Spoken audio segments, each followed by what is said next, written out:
Number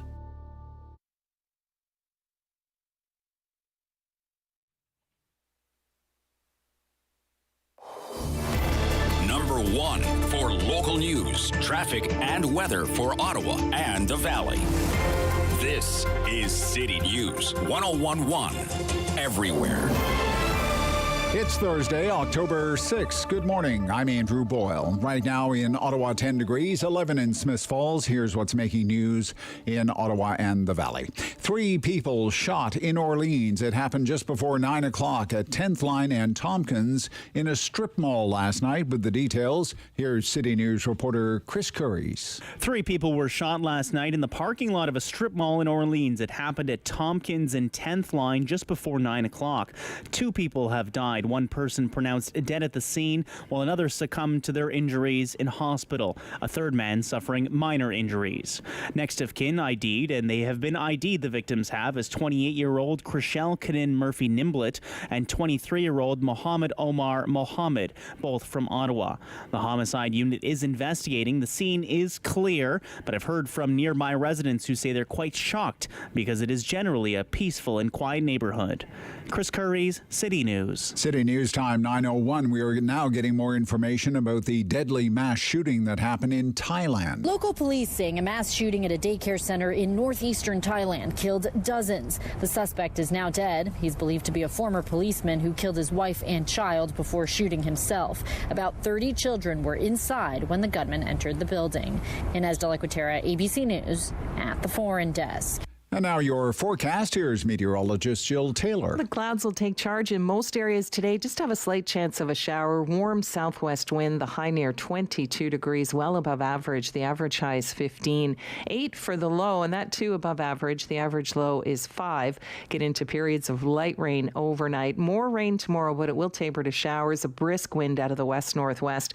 Really cool down. The high just 10 degrees. For today, the high 22. And right now, 10 degrees in Ottawa, 11 degrees in Smiths Falls.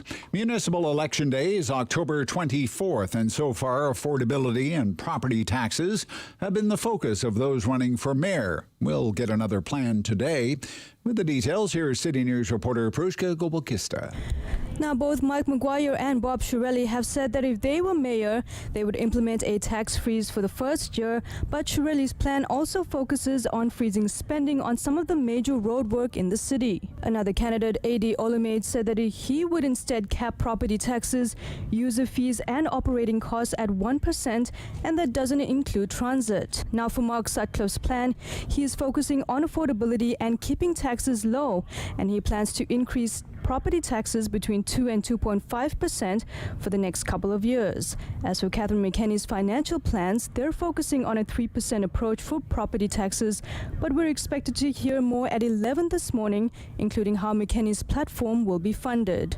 Pirushka Gopalkista, City News. Former Headley frontman Jacob Hogard's sentencing hearing is scheduled for today. He was convicted of sexual assault earlier this year. There will also be a victim impact statement from the Ottawa woman he assaulted. She is now suing him for $2.8 million. A jury found him guilty of sex assault causing bodily harm in a 2016 incident that happened in a Toronto hotel room.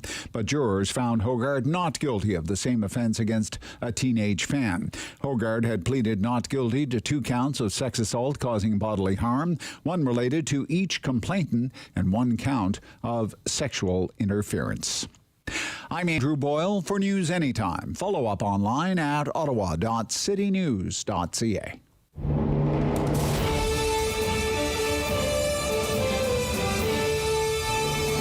When the headlines say X, he's got the Y. it's the Rob Snow Show on Rogers TV and City News. 101.1 FM and 1310 AM. Will it be? Could it be? The last 20-degree day of the year? Oh, I fear it's going to be the last 20-degree day of 2022, and the first 20-degree day of this year was back on April 25th. April 25th of next year is 6 months and 19 days from now. Sorry to do that to you, but go and make the most out of this one, will you? Good morning. Welcome to the Rob Snow Show on City News. Coming up, the dueling tax plans in the race for mayor in Ottawa. The Mark Sutcliffe plan is out. I had a chance to speak with Mark Sutcliffe this morning. We'll play that interview for you coming up in a little more than 10 minutes from now. Later this morning, we'll see the fiscal plan from Councillor McKinney. We should have some details on their spending plans probably around 9:30 or so. We're anticipating that in our inbox here at City News, Councillor. And then the candidate will do a news conference at around 11 o'clock.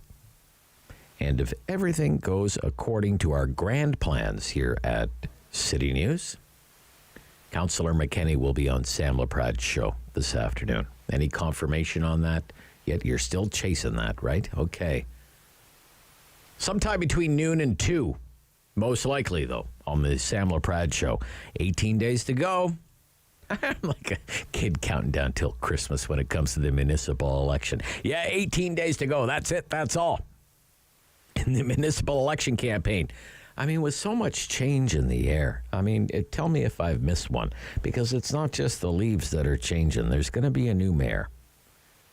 And then Alta Vista, Somerset, Rideau Vanier, Rideau Goulburn, Barrhaven, College, Knoxdale Maryville, West Carleton March, Gloucester Southgate, Gloucester South Nepean, all will have new councillors, and some of those wards won't even be called those wards anymore. They'll have new names. I'm probably missing a few.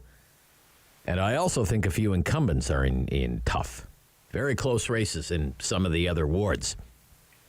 All to say, it's going to be a very different city council when all the dust settles after the 24th of October. And we'll guide you through it on election night.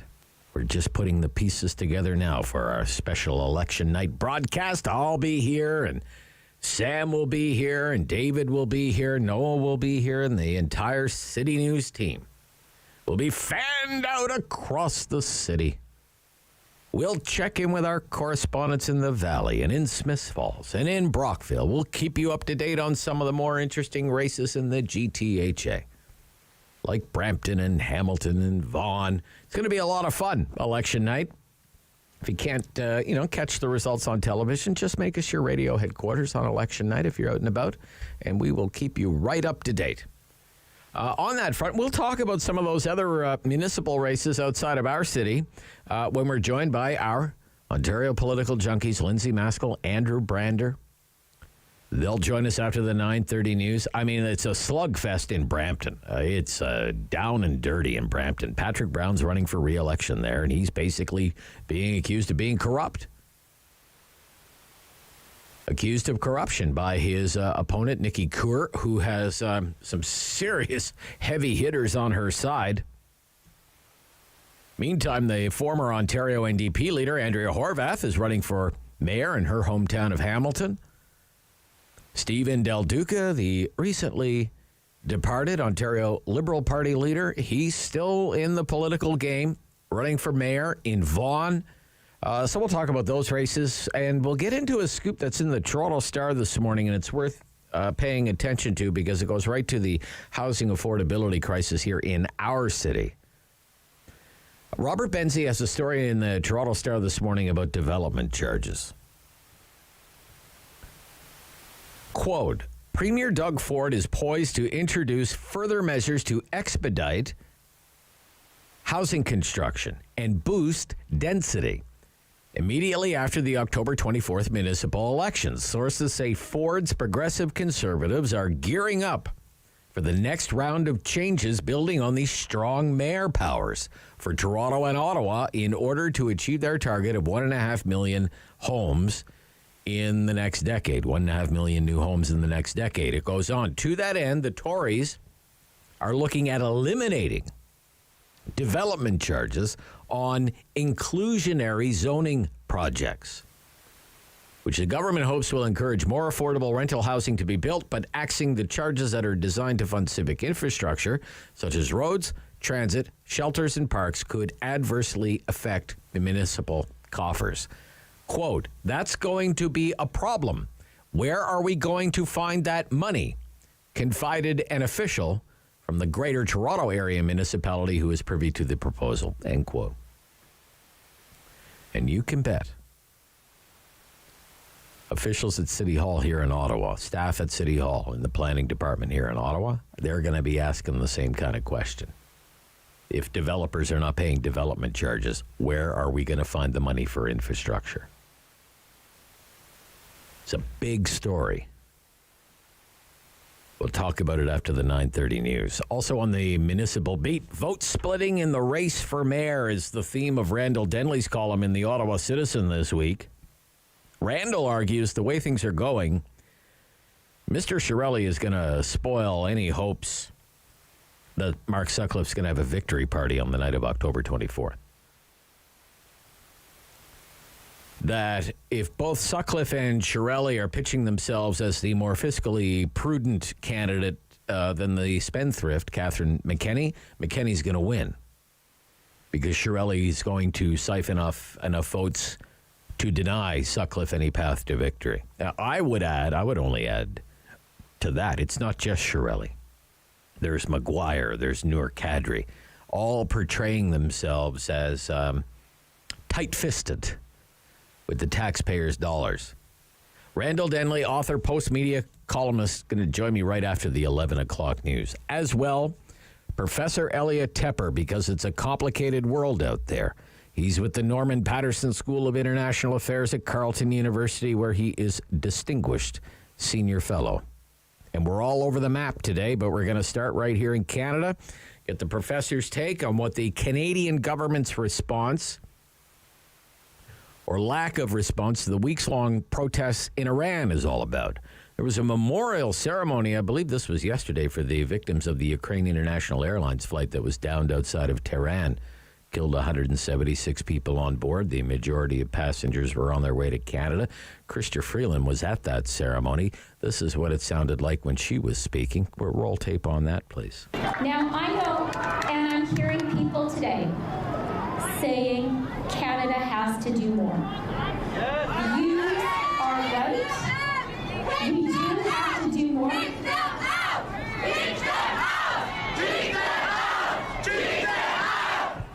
Keep them out. Keep them out. Keep them out.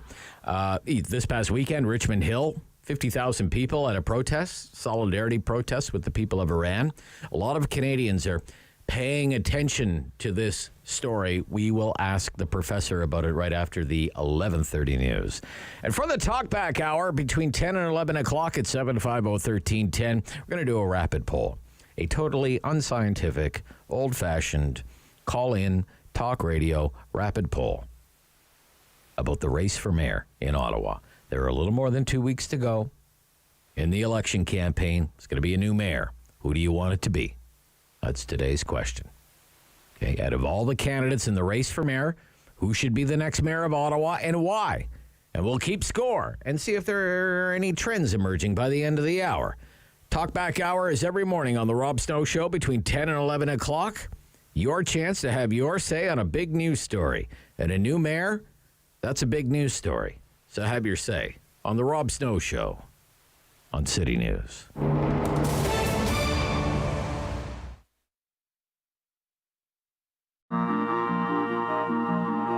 Closed captioning is brought to you in part by Raven Reads. Unbox Indigenous voices. Subscribe today at ravenreads.org. Hello, I'm Jim Deeks, host of Canada Files. I hope you'll join me each week for interesting and informative discussions with some of Canada's most impressive people.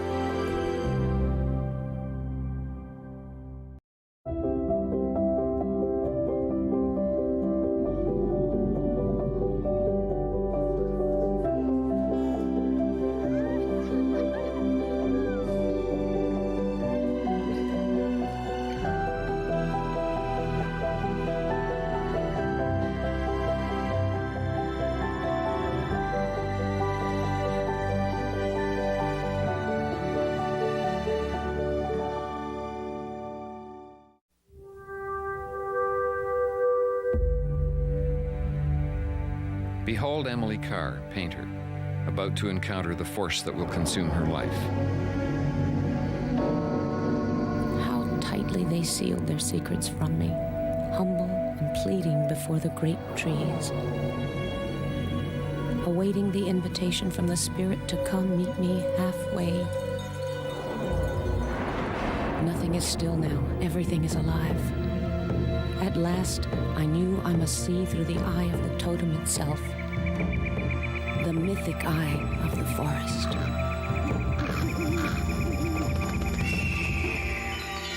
Seldom able to live by her brush, before she died in 1945, Emily Carr was in the first rank of Canadian painters. This is my country. What I want to express is here, and I love it. Amen. Hi, I'm Sahai from The Wiggles, and this is my new book, Something in Common. Join me on an adventure as a camp counselor helping some amazing children make friends and share what family means to them. I wrote this book with my friends at Children's Aid Foundation of Canada to help children who might feel lonely or like they don't belong. Not everyone has the same type of family, but we all have something in common.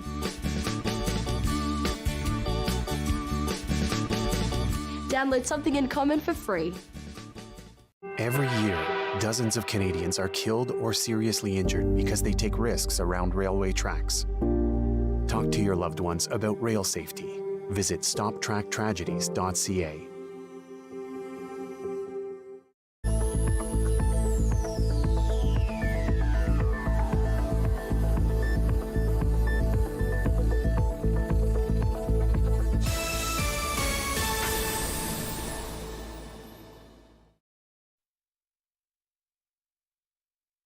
Firm. Fair. Fun. The Rob Snow Show returns on Rogers TV and City News 101.1 FM and 1310 AM. And then there were 18 days to go in this municipal election campaign. We hope you make City News your election night headquarters. We're going to be live. We're going to be everywhere on the night of the 24th.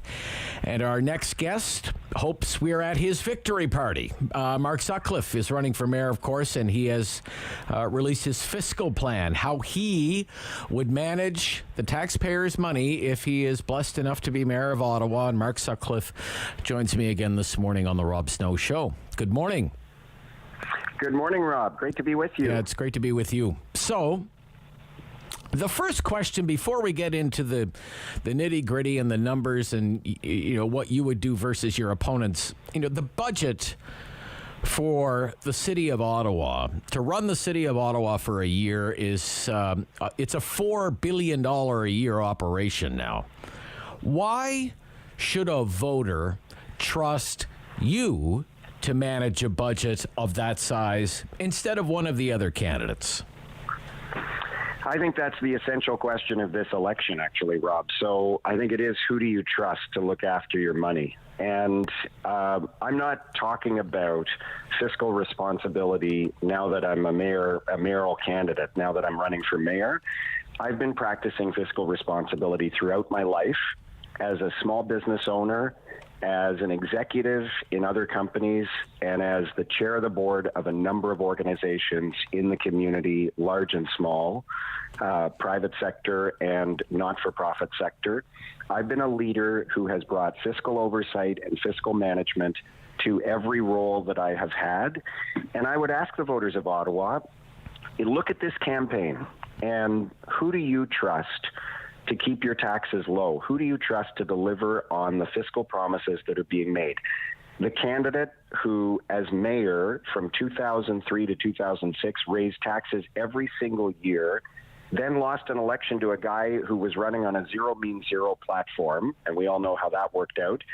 And now that candidate is the zero means zero candidate in this campaign after losing to the zero means zero guy in 2006.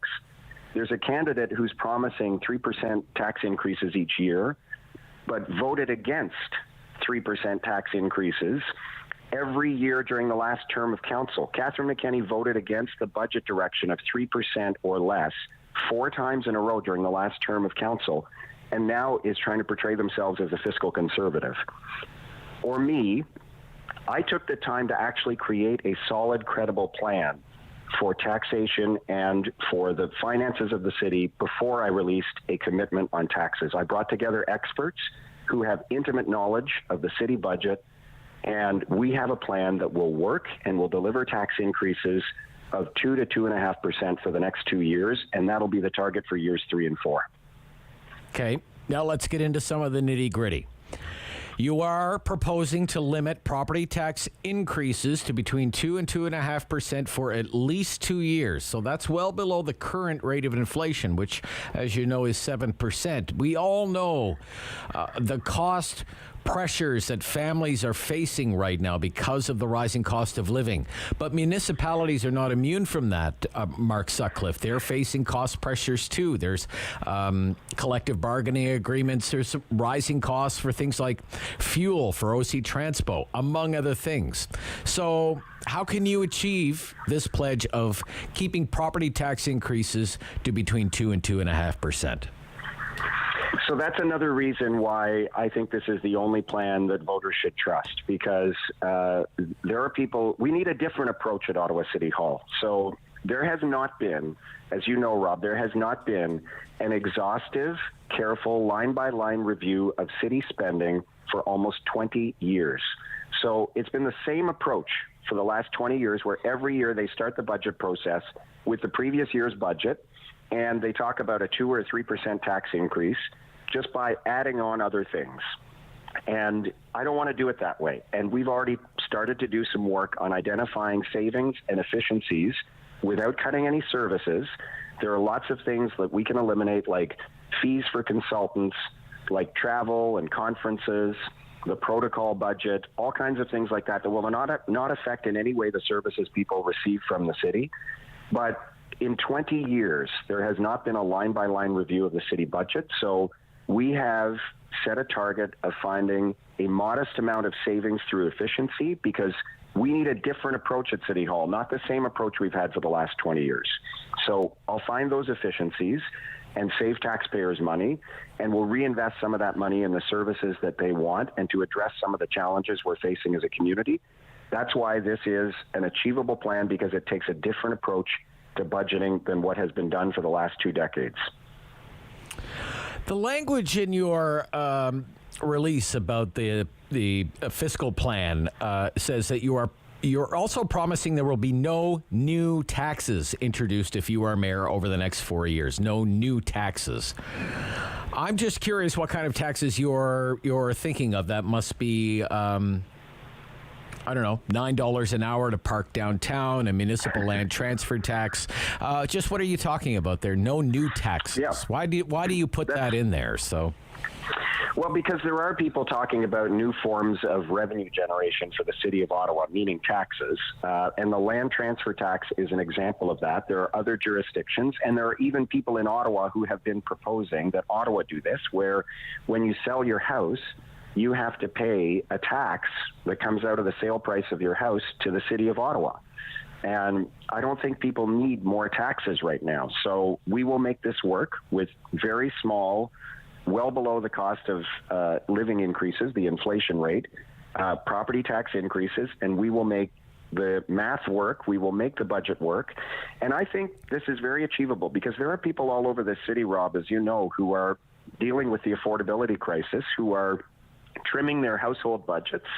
They're looking at the cost of groceries and the cost of gas. They're looking at the other costs that they're facing as a family, and they're making tough decisions about whether they can still afford to put their kids into hockey or other sports, and whether they can go camping in the summer. That people have just been through that. So, you know, how much money they're going to spend on a meal for Thanksgiving weekend. So there are tough decisions being made throughout this community on spending, and I think the city of Ottawa can do the same and tighten its belt and deliver better value for money for the people of Ottawa. Okay. Elsewhere in your fiscal plan, you promised to freeze transit fares for a year, cut recreation fees by 10%, invest $25 million to improve the condition and safety of the roads, more money for traffic calming measures, mental health services, services for people dealing with substance abuse problems.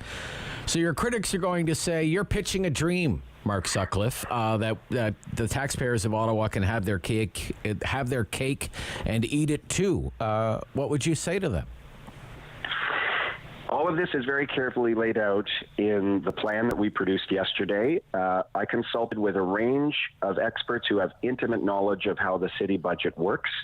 And this is a solid, credible, comprehensive plan that's being honest with the taxpayers of Ottawa. And again, I would emphasize that other candidates in this race just threw out the number for their planned tax increase for the next year or the next 4 years without releasing the plan first. And I didn't do that. You know, I could have said a number when I announced I was running in June. I could have said a number in July or August or September. But I wanted to put out a solid financial plan that reflected the budget pressures the city is under. So I have in there $75 to $100 million in additional budget pressures over last year's budget before I make the savings that we're going to achieve through finding efficiencies at City Hall. This is a solid, credible, thorough budget, and I wanted to do all the math and make sure it all added up before I gave a number on property tax increases. I didn't just throw out a number and then, reverse engineer a budget to make that happen. We did the homework first. Okay, but in the end, unlike some of your competitors, and I would cite Mr. Shirelli, Mr. McGuire, you are telling me that in the first year you would raise property taxes. You're going to raise property taxes. They both say they'll freeze property taxes. So why would I'd rather have a freeze than a raise in property taxes. Well, we know what happened the last time somebody ran on zero means zero, and zero didn't happen. You can freeze property taxes for 1 year and squeeze the city budget and have a lot of things that don't happen and have cuts to programs, or you can end up having a huge property tax increase the following year. So it's a political gimmick to get attention. This is really a two-person race now for who's going to be the next mayor of Ottawa. It's down to me and Catherine McKenney, and I think there's a choice here for Ottawa voters. Okay. We can take a risky, expensive turn to the left and spend $250 million on bike lanes and more free public transit, or we can take a balanced, solid approach that puts the priorities of the people of Ottawa first and makes people's life more affordable. I knocked on doors in Orleans last night, and I heard over and over again that people there, including people who are environmentally conscious and people who ride bikes, don't want $250 million worth of bike lanes in the next 4 years. They think that's way too much on one form of transportation. So this is a very clear choice between me and Catherine McKenney, a hard left turn, expensive priorities, or the priorities that people really want and an affordable, responsible fiscal plan. Well, what's the difference between, say, Catherine McKenney's 3% and yours no more than 2.5%? What's the difference there, Mark Sutcliffe? I think the difference is credibility. Okay. I don't think even Catherine McKenney's supporters believe Catherine is going to deliver a budget at 3% after all the commitments that Catherine has made to spend money during this campaign. Just the interest on a $250 million of borrowing for bike lanes, just the interest on that represents a 1% property tax increase. The changes that Catherine McKenney has proposed to OC Transco, expanding the budget by 20%, represents another 1% to 2% on its own. And that's before all the other budgetary pressures that the city is facing. So I don't think it's credible to make the commitments that Catherine has made and deliver a 3% tax increase. I think people have to ask themselves, who do they trust? Whose plan do they trust on taxes? Thank you, Mark Sutcliffe. People who know your voice may know you sound a little under the weather, so hope you get over that cold. I'm actually fine. Yeah, okay. All right. I'm totally fine. I just, I probably did too much talking yesterday. Okay. Well, thank you for talking Rob. A little bit more this morning, Mark Sutcliffe. We'll speak soon. Bye-bye. My pleasure. Thanks, Rob. The houseless crisis, because it really is a crisis down here on Rideau Street. There is not enough shelters for men especially, and we need to be helping our most vulnerable.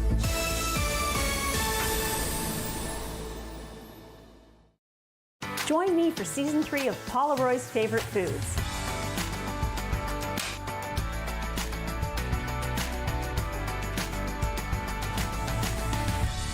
Whew, that was a lot. I think I need a nap.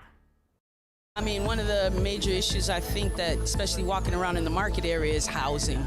Housing security for those who are not going to be able to benefit from all of the development that we're doing. So what is the city's response? How can we use some of the properties that we do have power to control and satisfy the needs for those who are housing insecure?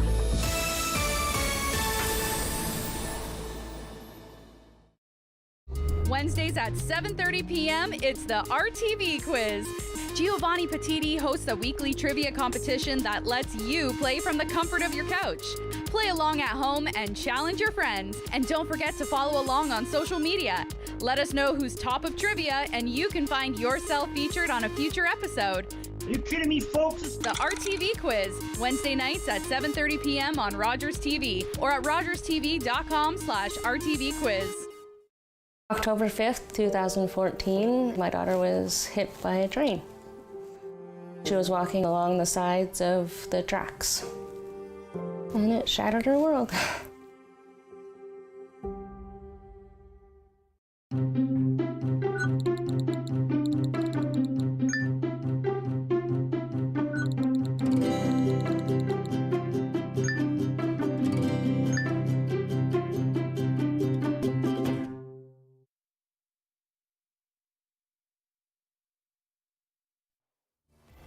Number 1 for local news, traffic, and weather for Ottawa and the Valley.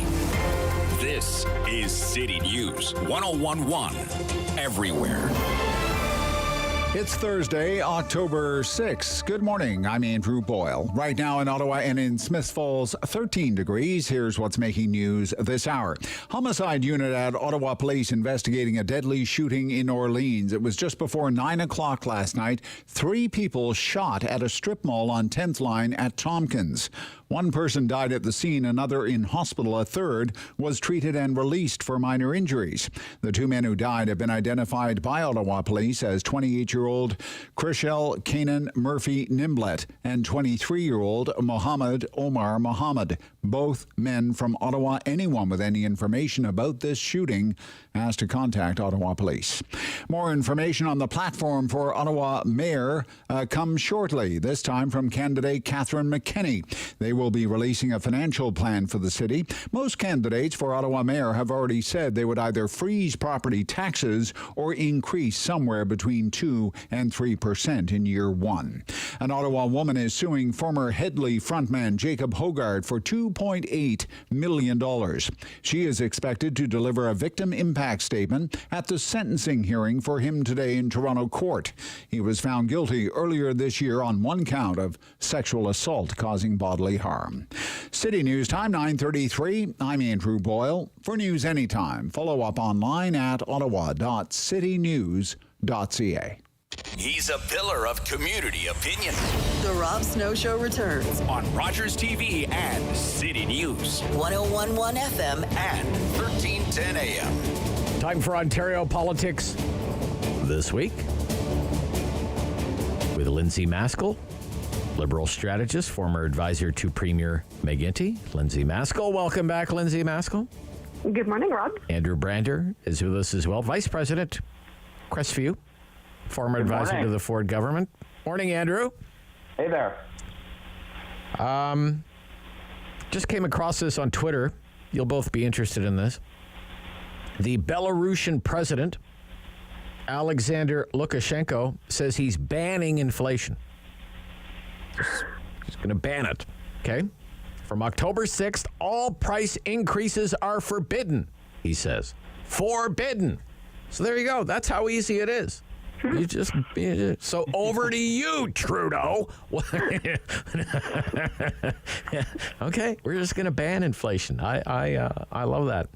I have to tell you, now that Elon Musk is buying Twitter, being forced to buy Twitter, I guess, at the agreed-to price of $44 billion, Weird things are happening on Twitter. I know both of you are on Twitter, and you doom scroll as much as I do. I don't know what it is, but Twitter's becoming more. It's just even more strange than before. I'm reading a lot more divisive topics than I used to see, because I used to mute a lot of like culture war stuff, and suddenly, just in the last 24 hours, I've mysteriously gained back like 250 followers. I went from like 5,400 to about almost 5,700 in 24 hours.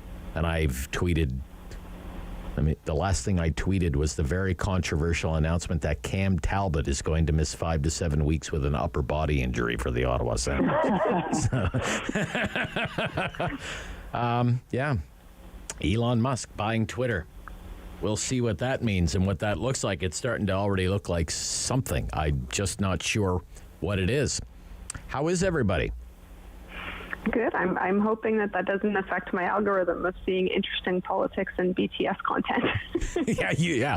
As long as it comes with good BTF content, that's all that Lindsay really matters. Keep us off your mentions, Rob. Okay. All right. So we should talk about 18 days for municipal elections all across Ontario. What are some interesting races that you're watching, Lindsay Maskell? So interesting that you were talking about the Twitter algorithm, because for some reason I started to get a lot of information about the Hamilton mayoral race. Oh, really? And it's not one I would have been following otherwise. I don't have family in that area.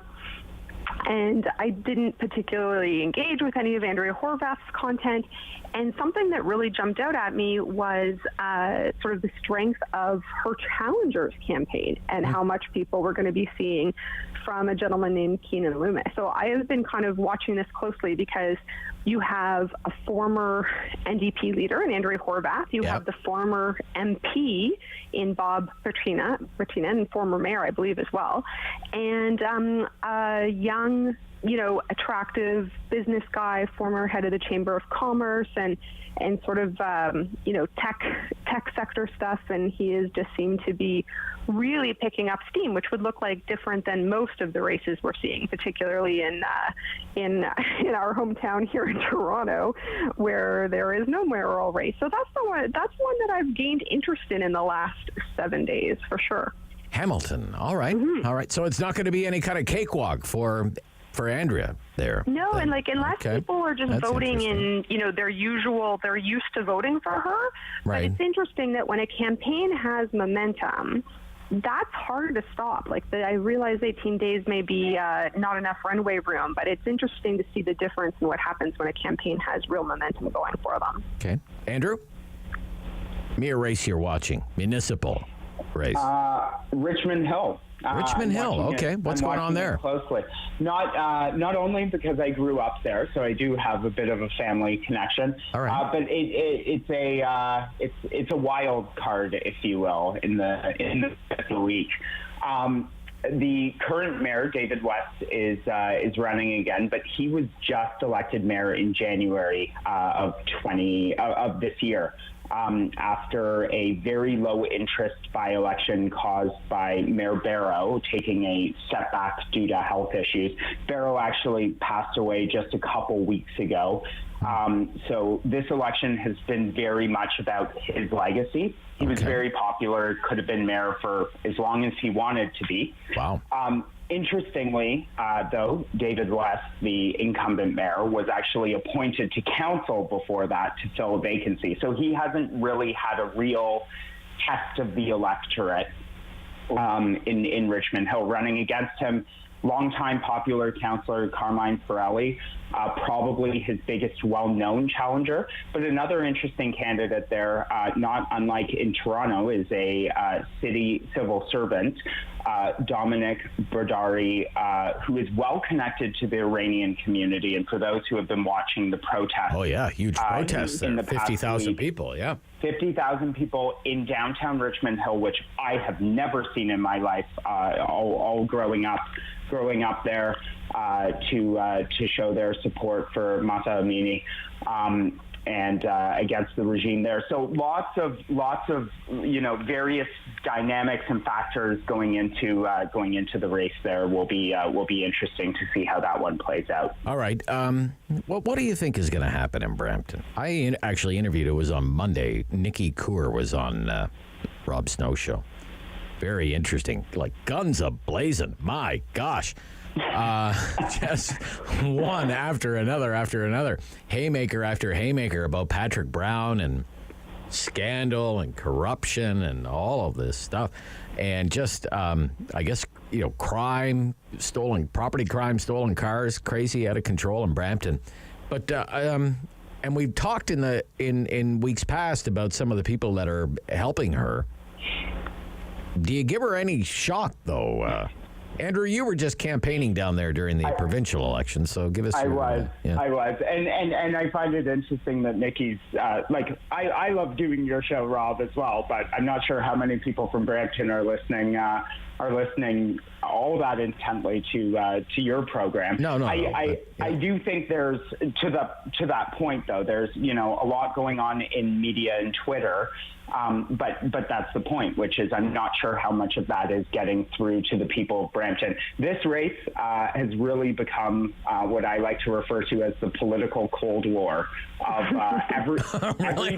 everybody that truly despises each other, but doesn't seem to be doing a whole lot of anything in terms of campaigning that directly will impact the outcome. So I do think it's going to come down to the ground game there. And while Patrick was able to register and successfully run for mayor last time in the span of 2 months, he is an organizer on a completely different level, and that's a really steep hill to expect anyone else to climb. Yeah. Now, the reason I wanted to get Nikki Kaur on, you have Patrick Brown, who has a lot of profile, right? And so it's interesting. I mean, you've called him a rock star, Andrew, right? So let's not my words, but well, in municipal, in Brampton, people right? Very much view him as that for sure. All right, for sure. What's your read on what's going to happen down there, Lindsay? Well, I'm watching sort of all of these players because, like Andrew is right, there's people that are either the team appears to be conservative that don't like Patrick Brown, and people that worked for the former mayor Linda Jeffrey and did her campaign, a former cabinet minister in the McGuinty government, and so it's interesting because I think we all know, both of us know, some amazing organizers in that area. And it's interesting seeing them do different council seats, different campaigns. But the folks with a lot of folks that were around the Trudeau campaign and the current elected MPs aren't really jumping in on this one and seem to be on some different campaigns and not neutral to it, but just I'm not seeing that activity.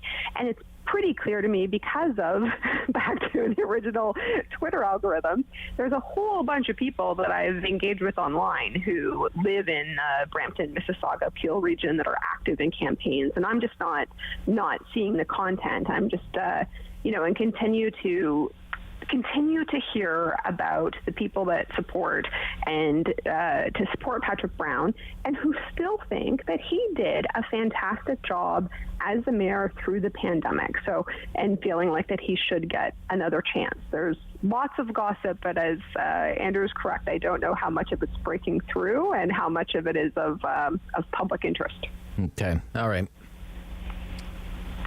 All right. Let's move along from the. Well, one more thing, just on the municipal front.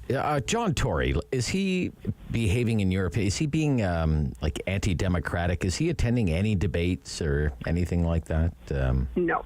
Like he's just ducking everything and cruising to the finish, like nothing, right? And I would say the biggest thing is that not only that, but because he's not being challenged, one of the things that you can see, depending on the ward you live in, is the campaign they're helping run for councillors that would be supportive of him. Oh. So in particularly progressive ridings like Trinity Spadina, Parkdale High Park, Davenport, you can see them.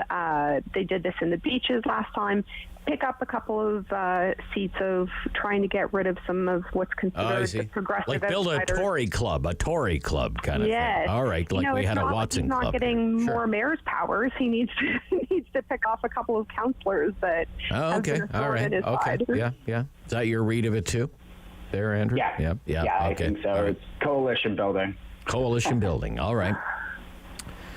Robert Benzie reports in the Toronto Star this morning, Premier Ford is going to, soon after the municipal elections, eliminate development charges on inclusionary zoning housing projects. It's a very controversial policy, inclusionary zoning. Basically, if a developer wants to have a project, they have to include so many affordable units. So apparently the Ford government is in favor of this policy. I know many developers are not in favor of inclusionary zoning. But to incentivize developers to build more affordable units, they might eliminate development charges, which range in Toronto, $25,000 per unit up to $94,000 per unit. And the planners in Toronto, at least one, told the Star, where are we going to find the money? Like development charges are used to help build infrastructure, for example. And I bet you the same question will be asked if people at Ottawa City Hall are going to read this story today. What do you make of this story, Lindsay Maskell? What do you think about this story? Well, it's shocking, particularly, in Toronto, where our property taxes are so low compared to other municipalities. And that's something that surprises a lot of people, but it isn't if you live here and you realize how little services we have, because we've had governments that have not wanted to, they get elected by homeowners, not renters, and so they've not wanted to increase property taxes. And so we really suffer in terms of public services. So, there's anything from parks in disarray to, the fact that we can't run camps and student programs to, just transit even being built, right? Okay. And when you think about how much money a developer makes in the Greater Toronto area by being able to buy that land, most expensive housing market in Canada, you have to contribute to the community that you're profiting off of. Right. But if you want to build more affordable housing. Yeah, I just think there's other ways to have to mandate that, and part of it is just even getting housing approved. Like, it takes forever to get any housing approved. Interesting. Is one of the biggest challenges here. Okay, what do you think, Andrew, about this? Yeah, I think that's right. I think the Ford government's working on a suite of measures to Lindsay's last point there. So I think it's dangerous to look really at any single policy in a vacuum and not consider the other pieces that the province or in fact the federal government is moving on to their credit. It's no surprise that the provincial legislature is coming back the day after the municipal election. They'll table this type of legislation, and I'm sure a number of other measures at that time. But I'm also sure the provincial government has been keeping very close tabs, perhaps even closer than we're keeping, on these municipal races, and trying to identify which leaders are sending the clearest signals in their campaign platforms that they're willing to be a partner with the province on this. That's what I'm and work with them, and they'll be rewarded for that come budget time.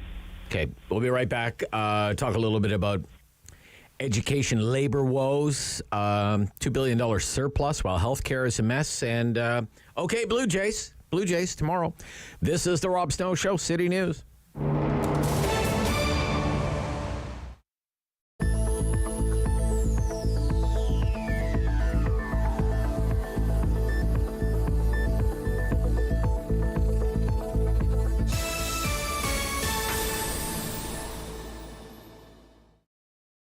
Play 4 games of bingo from the comfort of your own home each Monday at 7 p.m. for your chance to win money from our $2,000 regular bingo or $5,000 super bingo night. Kiwanis TV Bingo, Mondays at 7 p.m. on Rogers TV.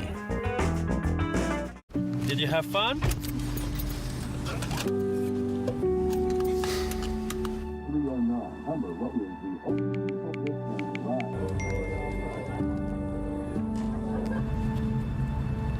Check this out.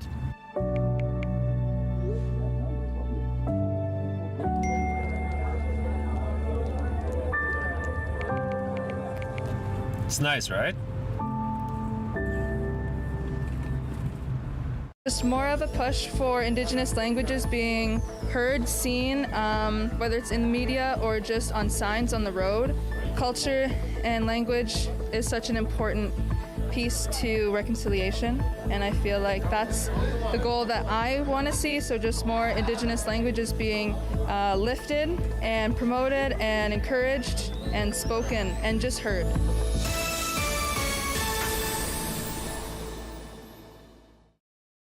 $20. Hi, I'm Maggie. Come into my kitchen. When you're using salt in a recipe, check for saltiness. Not all salts are equal. A fine grain salt is a lot more salty than a large grain salt because that takes longer to get into the food. Bum, bum, bum, bum, bum, bum, bum, bum. $20.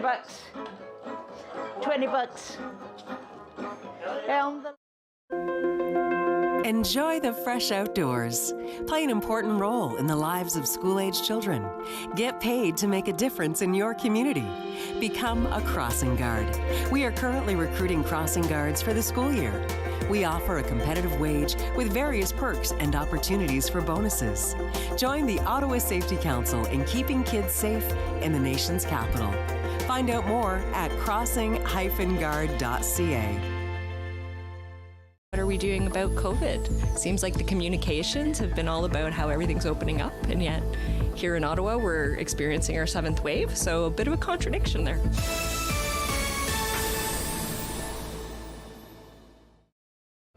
Hello, I'm Jim Deeks, host of Canada Files.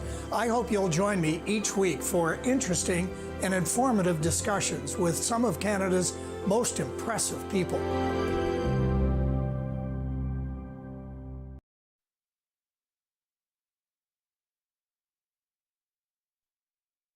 He's the opinionated Ottawa icon. The Rob Snow Show returns on Rogers TV and City News. 101.1 FM and 1310 AM. Back with more Ontario politics this week with Lindsay and Andrew. Lindsay Maskell and Andrew Brander. 96% in favor of strike action for the 55,000 education workers represented by CUPE. The two sides remain far apart. Doesn't mean a strike is inevitable, but it's closer to happening than it was, say, last week. I guess what I want to know is what's your sense of it if they go on strike? They're out there picketing on a cold winter's day. What sort of public support do you think they would have? Would they be in solidarity with parents, for example? Lindsay, what do you think? Well, sadly not, because parents mostly just don't want another disruption to their children's school year. I would have thought they would have been more sympathetic in combination of inflation as it is, and of course the fact that parents took on this job of the entire functioning of a school through the pandemic when they were at home. I would have thought that would have made them very empathetic to what work people do in a school and helping a school run. But it surprisingly isn't there, and it's unfortunate because most unions in a negotiating position this year have done very well, especially with the current state of the economy. Yep. And just to think, I always say you have to think about it. The average CUPE worker in a school is making well under $40,000, which does not go very far if you think about your own income and your cost of living. So I would have hoped that the public would have been more empathetic and more on their side. The good news is that schools would continue to run, right? That wouldn't mean a school shut down or kids wouldn't be in school. So there would be a lot of continuation. But it is just concerning that there isn't a bit more empathy, especially for the type of work that these people do and how important it is to the functioning of their kids' So, schools. think about it, Andrew. You see striking education workers on the picket line. When people drive by, say during the lunch hour, I wonder if they're going to be honking their horns. What do you think? Well, I mean, you talked about the 96% voting in favor of strike action. I think if you were to poll parents on what percent opposed a strike, 96% might be low. To Lindsay's point, I just don't think there's going to be a lot of empathy.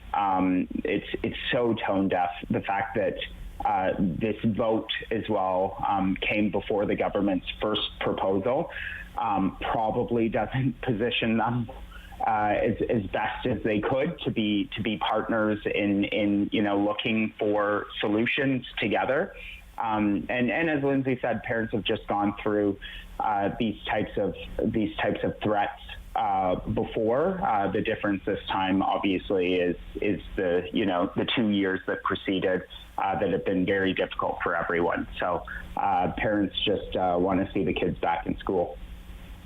Okay. If you're the government and you have a healthcare crisis on your hands and cost of living, all kinds of problems, how do you justify a $2 billion surplus? I mean, there was a time when, voters might give government some credit for running a surplus. Hey, well done. I don't think these are those times right now, especially with the healthcare system. How do you spin a surplus, Andrew? You spend it. Spend it. Okay. All right. Okay. Luckily for the government, they have a fall economic statement coming up soon. But exactly to the previous question, it becomes really hard to make the case against paying teachers more, against paying nurses more when you're sitting on a pile of cash. Exactly. If it's not going to people, then it's got to go into things, building things, new hospitals, schools, long-term care facilities, or even, the roads that they've promised. But for a government that's trying to manage expectations and messaging around teacher negotiations, Bill 124, you can't keep this on the books. Okay. Lindsay? Yeah, and look, all those infrastructure commitments should have been costed and accounted for, right? So unless you're doing something new, something faster, I think people want to see this put into resources to improve services. That is the one big area we feel still post-pandemic is, all the news yesterday was that don't come to Sick Kids Hospital unless it is an absolute emergency, right? They did not have the staffing resources to deal with things. This is still a constant news story. So if you can be incentivizing people to come back to work, working more, hiring new people, really, I think things that would be investments in services would be the thing that people would feel more from the government rather than a long-term infrastructure investment, especially when that's already been great and quite aggressive, both federally and provincially. But it really does. I think people don't feel that in the same way they would feel an improvement in services. So just in time for the weekend, Friday, 4:07, first pitch. Mariners, Blue Jays. You're both in Toronto. Is the city kind of hyped up, pumped up? Is there a buzz? Yeah? Absolutely. There is? Yeah, that's good. That's good. Although I'm in a little bit of a fight with Mark Shapiro, our president and CEO of the Jays. I think he is not a community contributor, but the team players are. Holy cow. Okay. All right, Lindsay. Holy cow. All right. That's good, though. Go Jays, go. Yeah. Go Jays, go. I was going to say this Thanksgiving, I am thankful for baseball. And I have a friend who's going away for the holiday weekend, and they were looking for someone to take their tickets off their hands. Oh, poor fella. I gladly stepped up for that. All right. So I'm super excited. I'll be looking for you in the crowd, Andrew. Thank you both. Have a great time. Thanks. Yep. Enjoy. Especially you, Andrew, at the ball game. Bye-bye. Happy Thanksgiving. Okay. This is the Rob Snow Show on City News.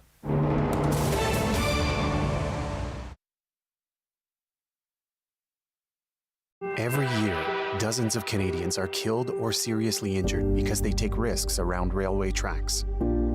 Talk to your loved ones about rail safety. Visit stoptracktragedies.ca.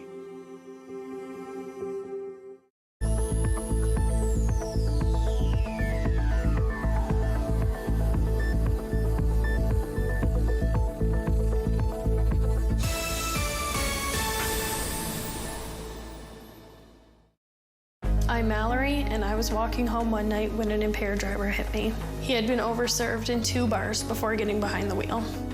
If the servers would have called him a cab instead of serving him more alcohol, my life would be the same as what it used to be. I think servers play the biggest role in keeping us safe because it's up to them what state the person's in when they leave. Refusing service isn't personal, it's the law.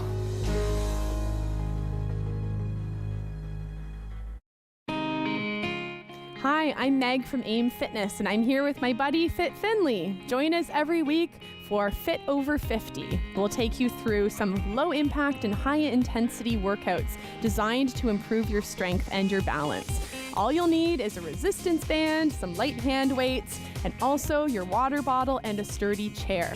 Tune in right here on Rogers TV and let us be part of your weekly routine.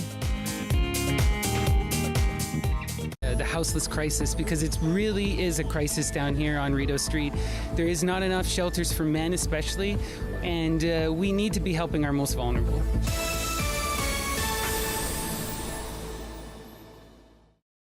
Join me for Season 3 of Paula Roy's Favorite Foods.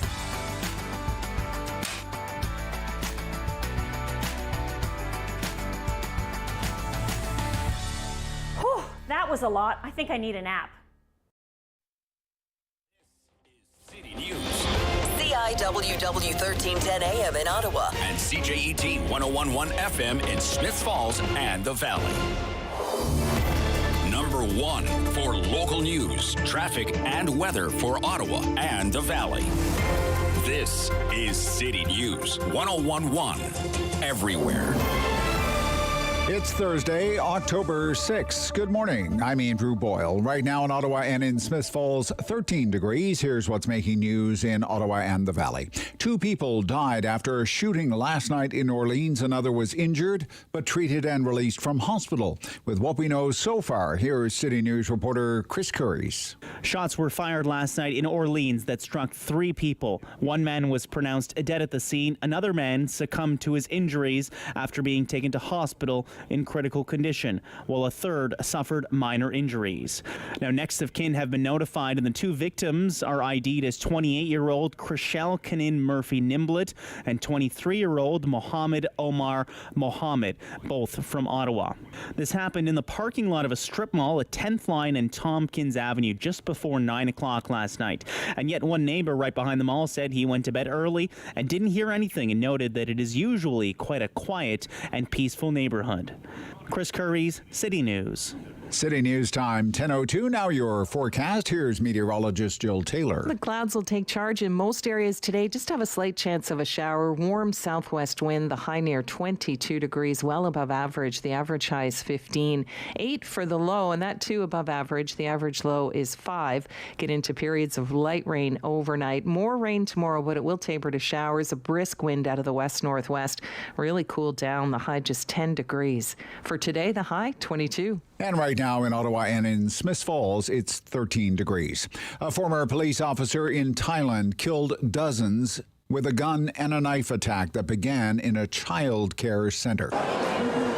The sound of people weeping and talking in panic fills the air as relatives and rescuers gather outside a childcare centre in Nong Bua Lampu, where over 20 children were killed. The attacker fled the centre and then started shooting from his car as he drove home, before killing his wife and child, and then taking his own life. Photos and videos posted online of the daycare showed the floor of one room was smeared with blood and sleeping mats scattered about. Alphabet pictures and other colourful decorations adorned the walls. Firearm-related deaths in Thailand are much lower than in countries like the United States and Brazil, but higher than in countries like Japan and Singapore that have strict gun control laws. I'm Karen Chamas. City News time, 10:03. Quebecers made history on Monday when they elected a record number of women to the provincial legislature.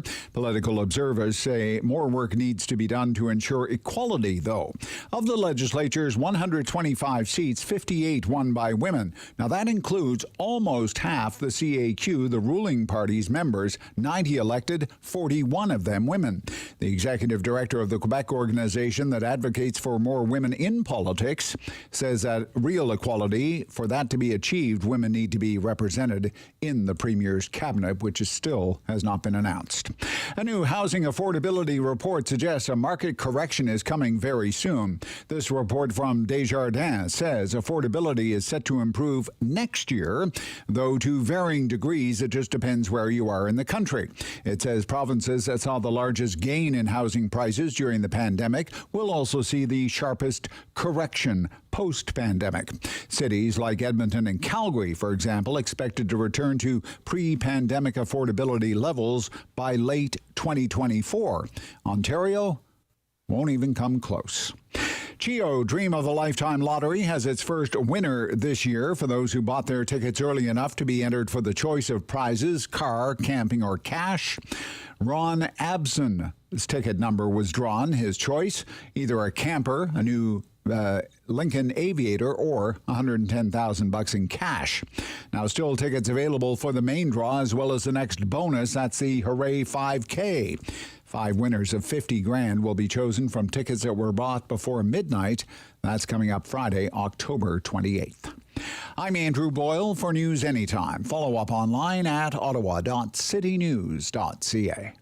It's time to talk back on the Rob Snow Show. Have your say and call now. 613-750-1310. Rapid poll, and we're keeping score. 750-1310, 750-1310. I promise you the wait will not be long at all this morning. I want to take as many calls as I can. I'd love for you to be one of them. 750-1310, 750-1310. And riddle me this. Who should be the next mayor of Ottawa and why? Who should be the next mayor of Ottawa and why? Pretty easy question, right? Who should be the next mayor of Ottawa and why do you think that's 750-1310, 750-1310? Okay. Just rapid poll. I just want to kind of get a sense of how you think this race is going with just 18 days remaining. You know, who are you voting for? If you're going to vote, it'd be interesting to see the voter turnout. But for mayor of Ottawa, upcoming municipal election, and why would you vote for that person? 750-1310, 750-1310. Ottawa's going to have a new mayor. Who should it be and why? Mike has called in. Mike in Ottawa, you're on City News. Mike. Hi, Rob. How you doing? I'm good, Mike. Who should be the next mayor of Ottawa and why? So I would go with Mark Sutcliffe. Okay.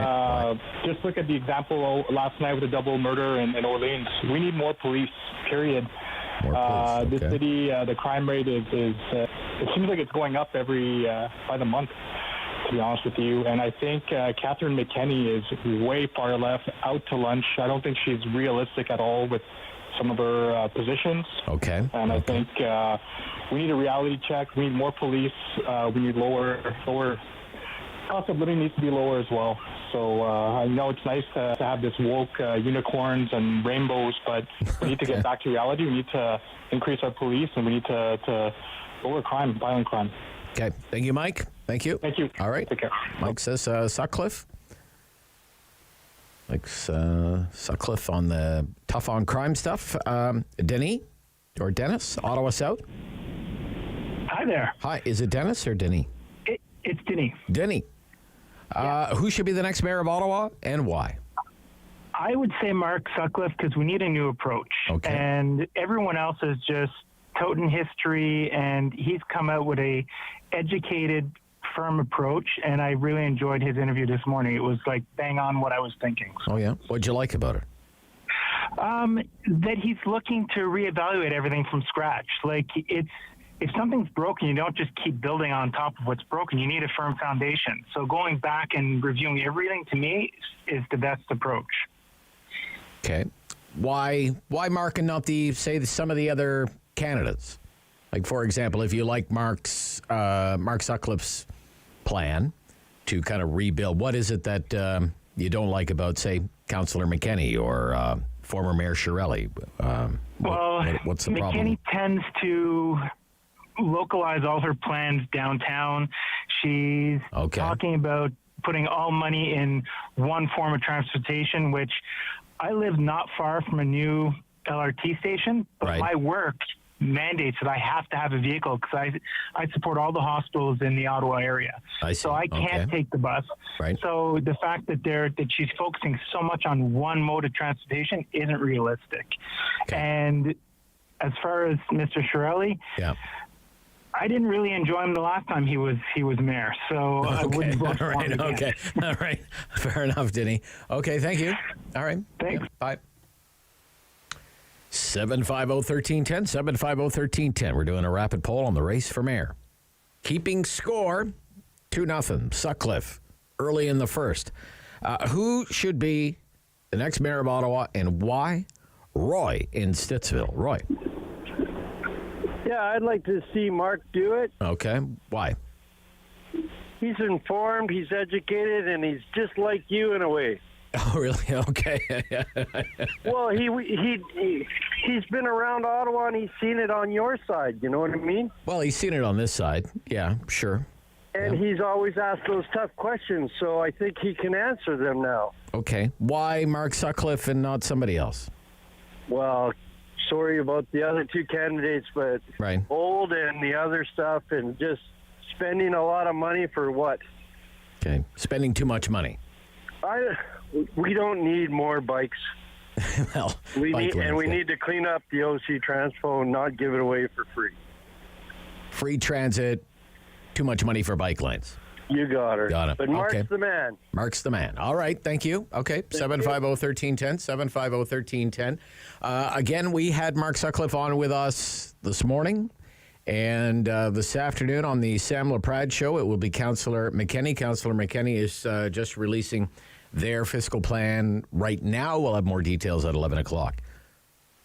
We have a reporter at the briefing. Angus is in Canada. Good morning, Angus. You're on City News. Hey, Rob. Mark Sutcliffe for sure. Okay, why? It's time for change, and I like he's fiscally responsible. He's not giving away the kitchen. And the last thing we need is to be paying more taxes. And we need to get things fixed in this city. You know, OC Transpo, we don't need more bikes. We don't need free transportation. But Mark's the guy, I think, for sure. Okay. Now, I haven't seen the details of Councillor McKenney's plan just yet, but Councillor McKenney in the past has said I can keep tax increases limited to 3% for property tax increases. And on free transit, it's for people 17 years old and under. It's not free transit for everyone, Angus, you know. So. Right. The bottom line is if things are free, right, or things, it's going to cost money, and the money's going to come from somewhere. Of course. Yeah. You know, the bottom line is we're all going to be paying for it, and, you know, taxes are high enough,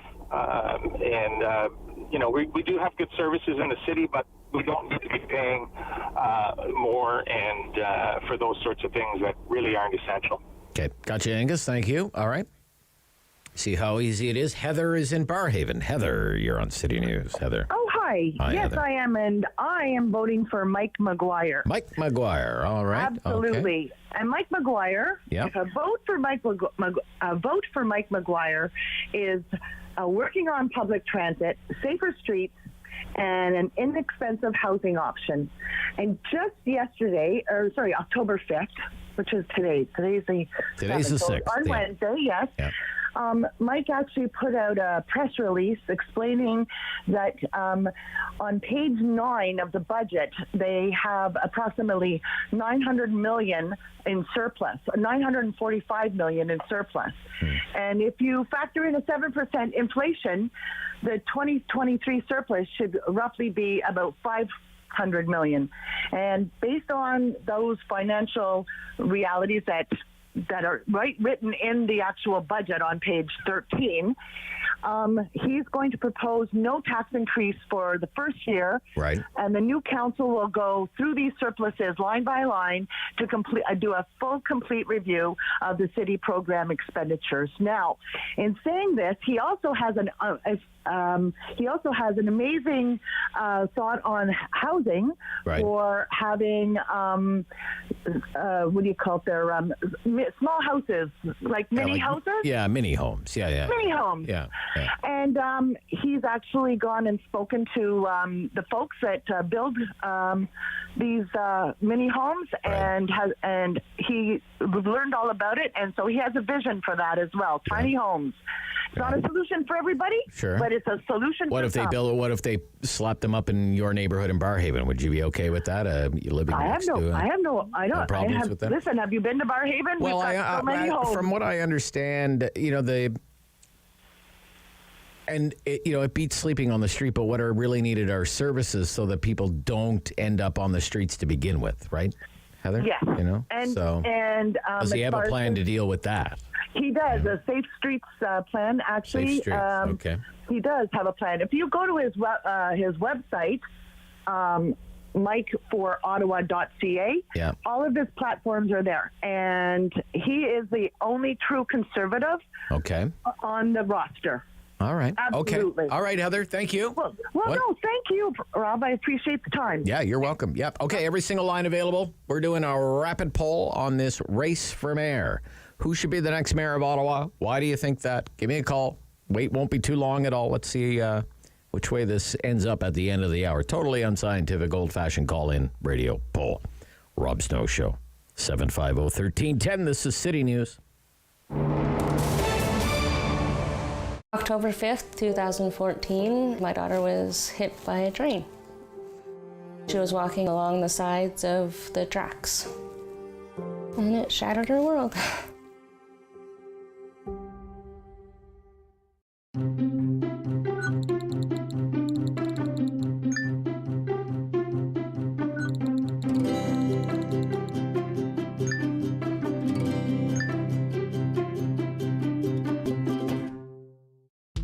Sometimes it's hard to say goodbye to an old friend.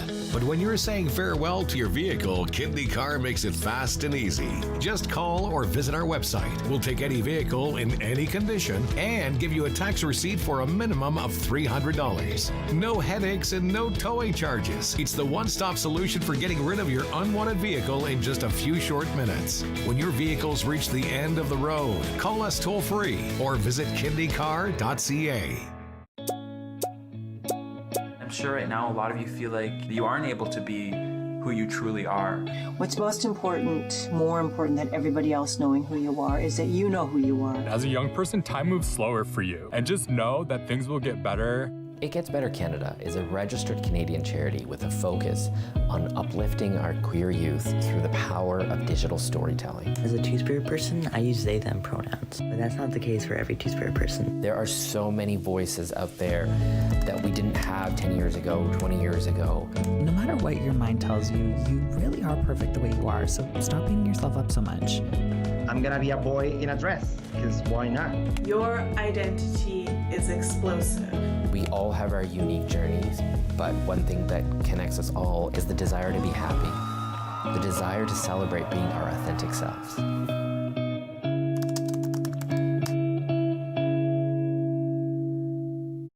Hi, I'm Sahai from The Wiggles, and this is my new book, Something in Common. Join me on an adventure as a camp counselor helping some amazing children make friends and share what family means to them.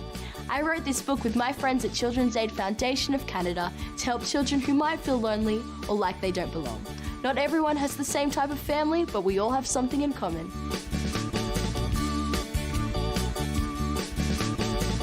Download Something in Common for free.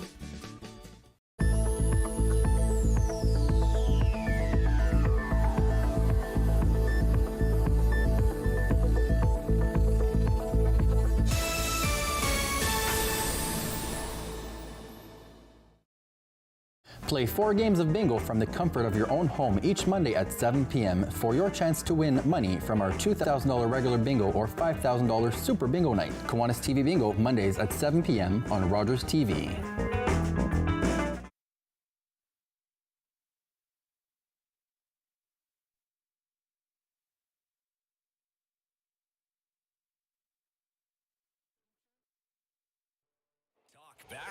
Hello. On the Rob Snow Show. The phone lines are open at 613-750-1310. Now, the Rob Snow Show continues. Where'd everybody go? Okay, every line available right now. Let's get those calls coming in. 750-1310, 750-1310. Or I hate to break it to you, you'll have to listen to me for the next 42 minutes here. 750-1310, we're doing a rapid poll on this race for mayor. 18 days to go, and down the stretch they come. Who should be the next mayor of Ottawa? Okay, who should be the next mayor of Ottawa? Why? 750-1310. Wait won't be too long. We're keeping score. What have we, 5 calls? Nobody has supported Councillor McKenney yet. I am surprised. We're going to have a new mayor. Could be Catherine McKenney, could be Bob Shirelli, could be Mark Sutcliffe. They're always the ones who are named the front runners, right? They're the front runners. But there are many, many other candidates, right? Maybe you like one of the other candidates. Previous caller said Mike Maguire. Mike Maguire, going to vote for Mike Maguire. There's Brandon Bay. There's Param Singh. There's Noor Kadri. See a lot of Kadri signs around town. Who? Okay. Who will it be? Who are you voting for? Next mayor of Ottawa. And I guess it would be Ottawa's first strong mayor. They'll have the strong mayor powers bestowed upon them by Doug Ford. Who should be the next mayor of Ottawa? Why do you want that person to win? 750-1310, 613-750-1310. And let's take this one here. Eric in Ottawa. Morning, Eric. Hey, Rob, how are you? I'm good, Eric. Who should be the next mayor of Ottawa, in your opinion? So I live in, Osgood area, and, I drive kind of out to, Hammond. So, I drive all, the back country roads and stuff like that. Yep. And the only sign I see is, Mark Sutcliffe.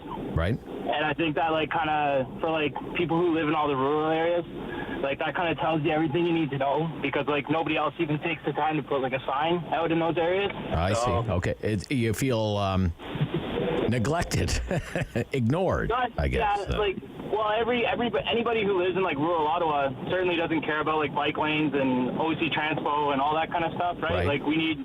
What do you need out there? Our roads are brutal, obviously, right? Yeah. They're always in bad shape. My parents are in Osgood, and sometimes once in a while, snowplows take a long time to get down there.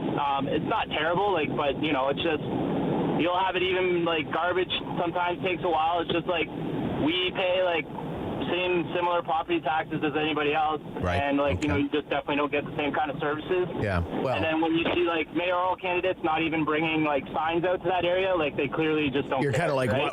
why would I vote for you? You're not even willing to put a sign up in a field somewhere. Yeah, I'd be interested if Catherine McKenney's ever been to Osgood. I would be very surprised if she's ever been there. So, okay. All right, Eric. Thank you. I think Mark for the rural area. I think he still needs it would have been interesting if maybe he had run as a counselor or something first, got some experience that way. But okay. I think you got to give him a shot and see how he does. So. All right. Well, he's going for it. We'll see what happens on election night. It's going to be a close one. It's going to be interesting. Vote splitting is going to be a big factor, I think. We'll get into that with Randall Denley this morning from the Ottawa Citizen, his column all about the vote split. Mo in Canada. Mo. Good morning, Rob. I'm good. Who should be the next mayor of Ottawa?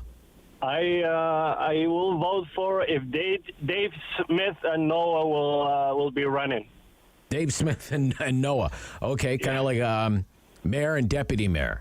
Yes, or right. Noah can be the city of Ottawa information. Well, they're not on the ballot, so give me a name here, man. I'll still give the old fella that I used to listen to radio, Sutcliffe.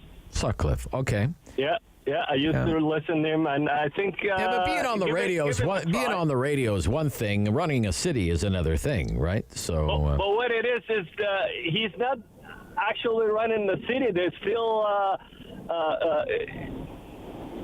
city employees that are going to run the show. We have something called the Auditor General, the city, and we have the CEO of the city.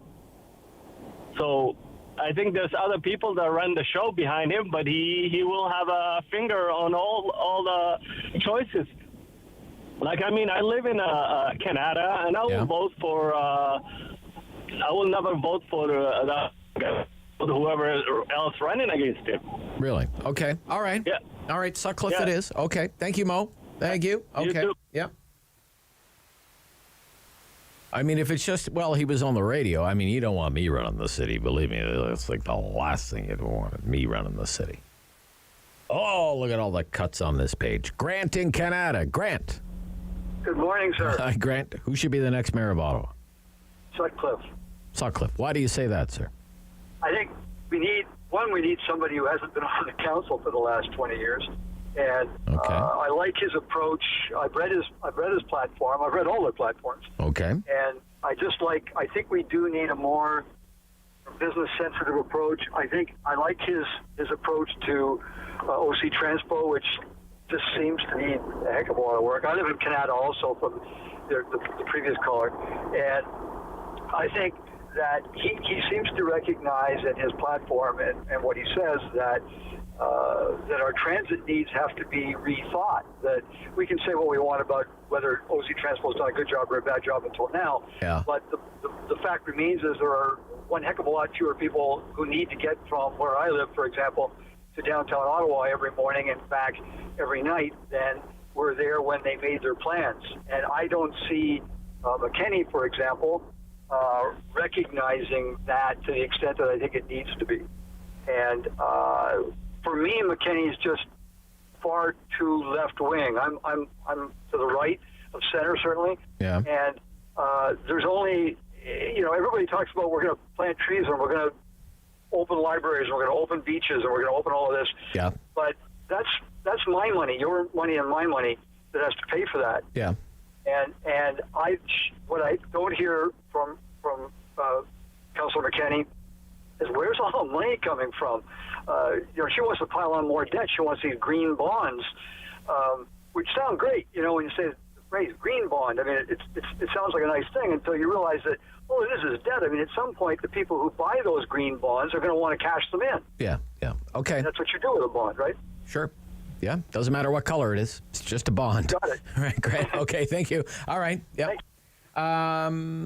Ryan is in South Keys and is on City News this morning as the city awaits who Ryan thinks should be the next mayor of Ottawa. Ryan. Which is going to be McKinney. McKinney. All right. Okay, good. All right. Experience, okay. Inside of council and working for the city, as well as small creature comforts with libraries and beaches, as opposed to what the last guy was saying. I think those are good things. Yeah, I think libraries, beaches, they're good things. Yes. Yeah. I'll give her some credit for the Freedom Convoy stuff, but honestly, it's the experience part. The experience part. Okay. The experience being experience at City Hall. As a councillor, working with the city beforehand as well. Yeah. Maybe some credit for the federal staffer work, but but not much of a learning curve there. The fact that knows the ins and outs, knows who the people are, knows how the bureaucracy works, these kinds of things. Right? There's not going to be a learning curve there, and you like that, right?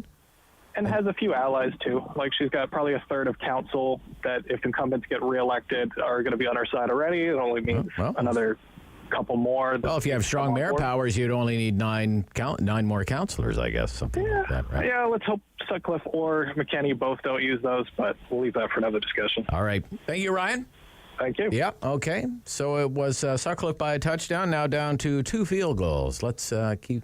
all right, one more here. See if we can fit these two in before the news. In Lower Town, Daniel. Hello, Rod. Hi, Daniel. Who should be the next mayor of Ottawa? I think Sutcliffe. Why is that? Well, I live in Lower Town. I live right in the urban core, and I think it's already a bit too...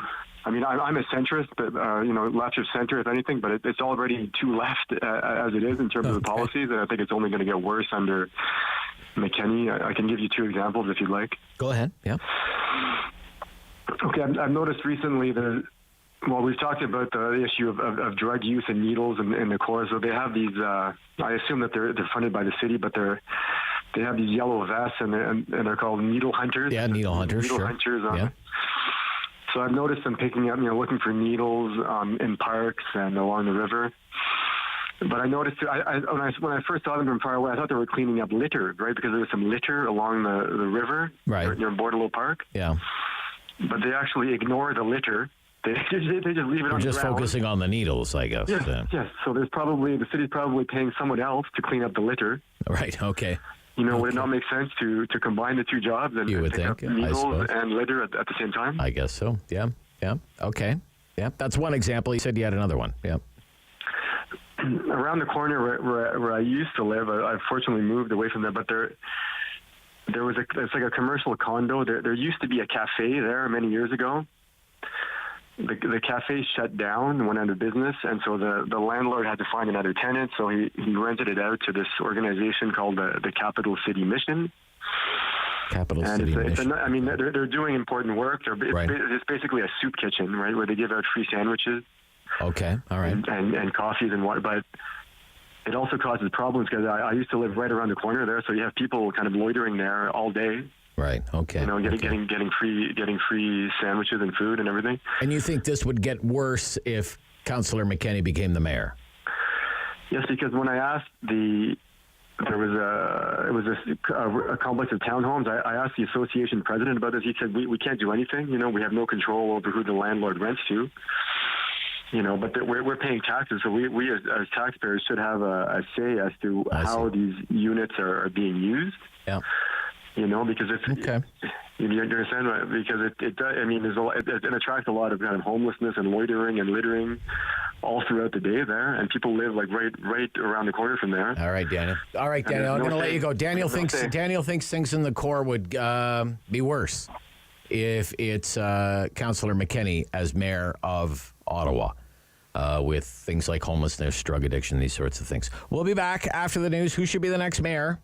At halftime, what do we got here? 8-1. 8-1. Sutcliffe in a landslide. Rob Snow shows City News. What are we doing about COVID? Seems like the communications have been all about how everything's opening up, and yet here in Ottawa, we're experiencing our 7th wave, so a bit of a contradiction there.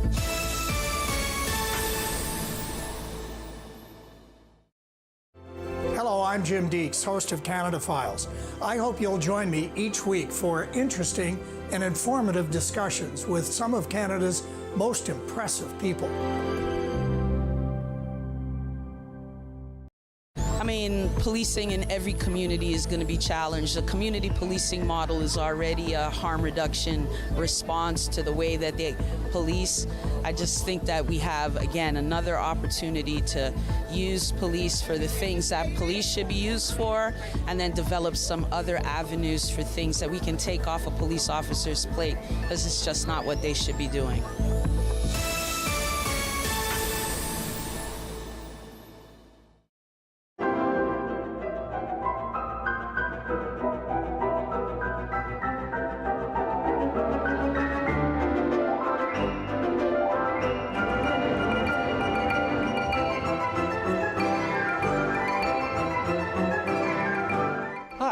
I'm Julian Armour from Music and Beyond.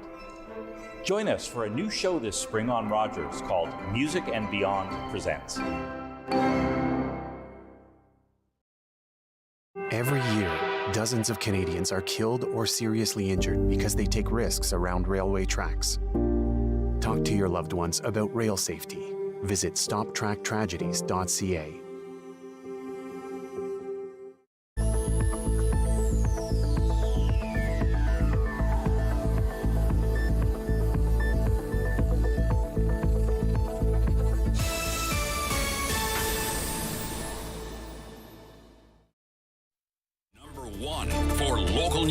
Traffic and weather for Ottawa and the Valley. This is City News 101.1 everywhere. It's Thursday, October 6th. Good morning. I am Damilola Onime. Right now in Ottawa and in Smith Falls, it is 12 degrees, and here's what's making news this hour.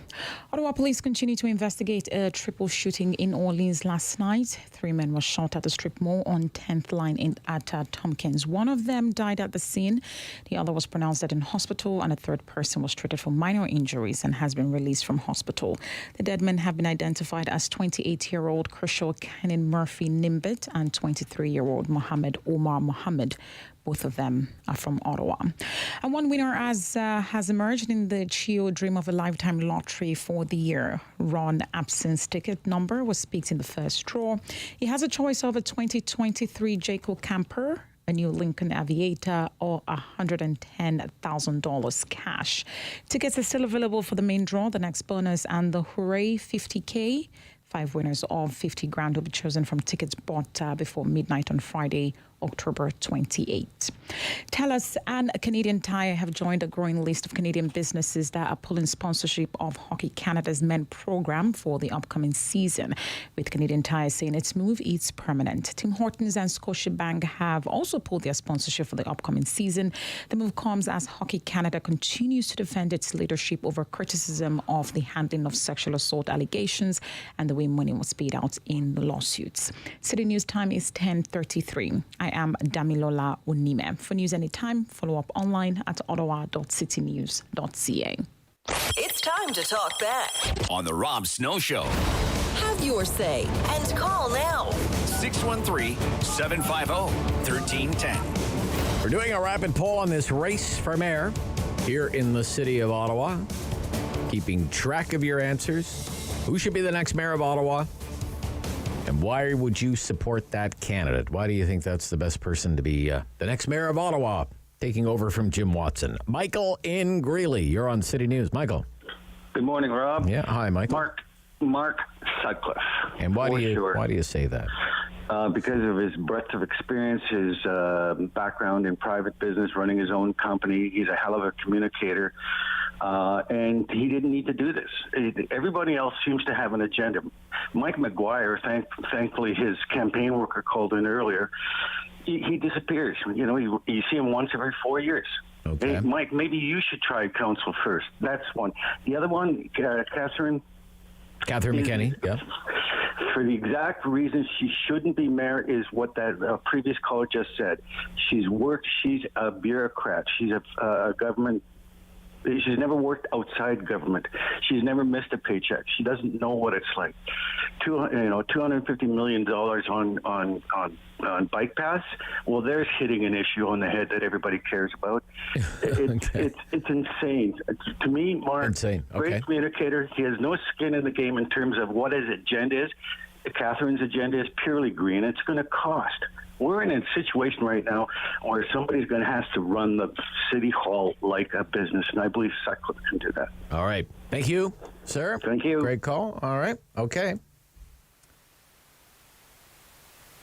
But if this is the way it goes on election night, we're going to call the election 5 minutes after the polls close. But this is call-in radio, talk radio. It's not a scientific poll.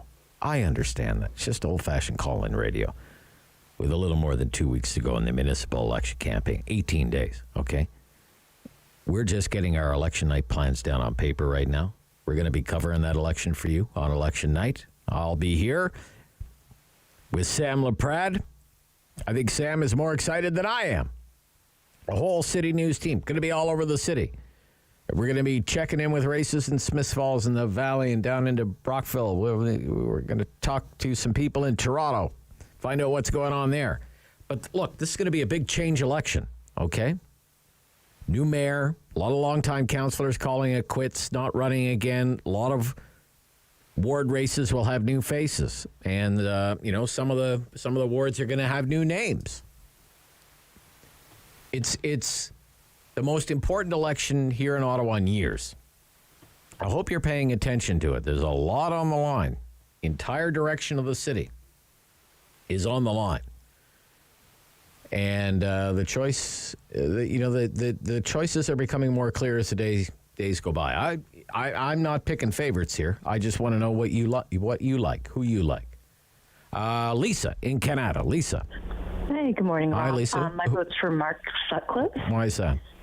I think he's very recognizable in the community of Ottawa, and right. Given his past experience with the communities, I think he has a more in-touch-based knowledge than Catherine McKenney does. Okay. Like your previous caller said, I feel like she's just in it for the bureaucrat paycheck.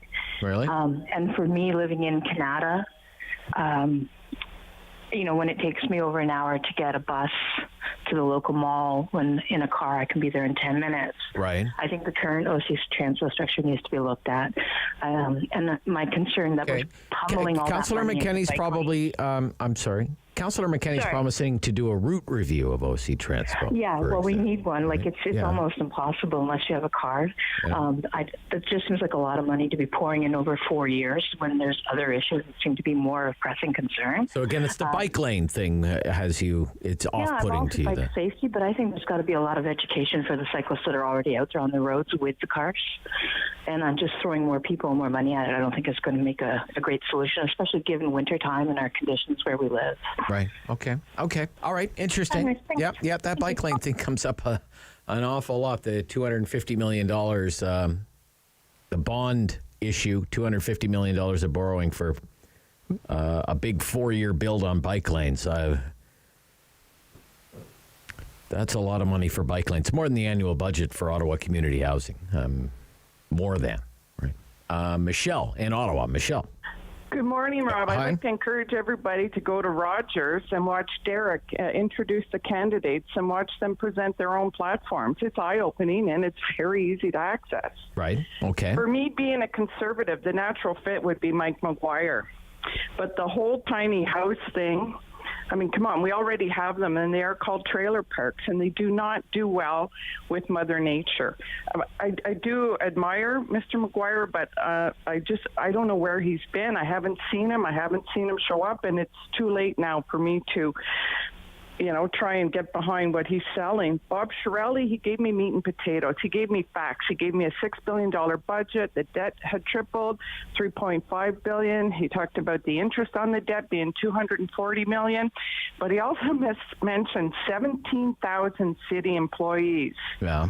When a Liberal mentions that, remember Crestview and Martin during the last recession and how many federal employees got their goodbye notice. Right. So if I was a city employee... Do you think there should be a downsizing? Well, that would be the history would show. And anyway... Well, if I could just jump in there, like part of this fiscal plan for Mark Sutcliffe includes... apparently there are 100 job vacancies right now at the city of Ottawa, and Mark Sutcliffe says, I'm not going to fill those job vacancies. We'll just let them lapse, right? That's being called a cut by his opponents. Mark Sutcliffe's going to cut jobs at the city of Ottawa because job vacancies will not be filled. Just well, as I call that wordplay. I call that, yeah. All right. And I'm not surprised either that Mr. Cadre is doing very well. He's certainly qualified. He has the professor at Ottawa U, an MBA, and teaches the MBA and a bunch of other. A very qualified man. But I do find at Ottawa U a very liberal place, maybe too liberal for me.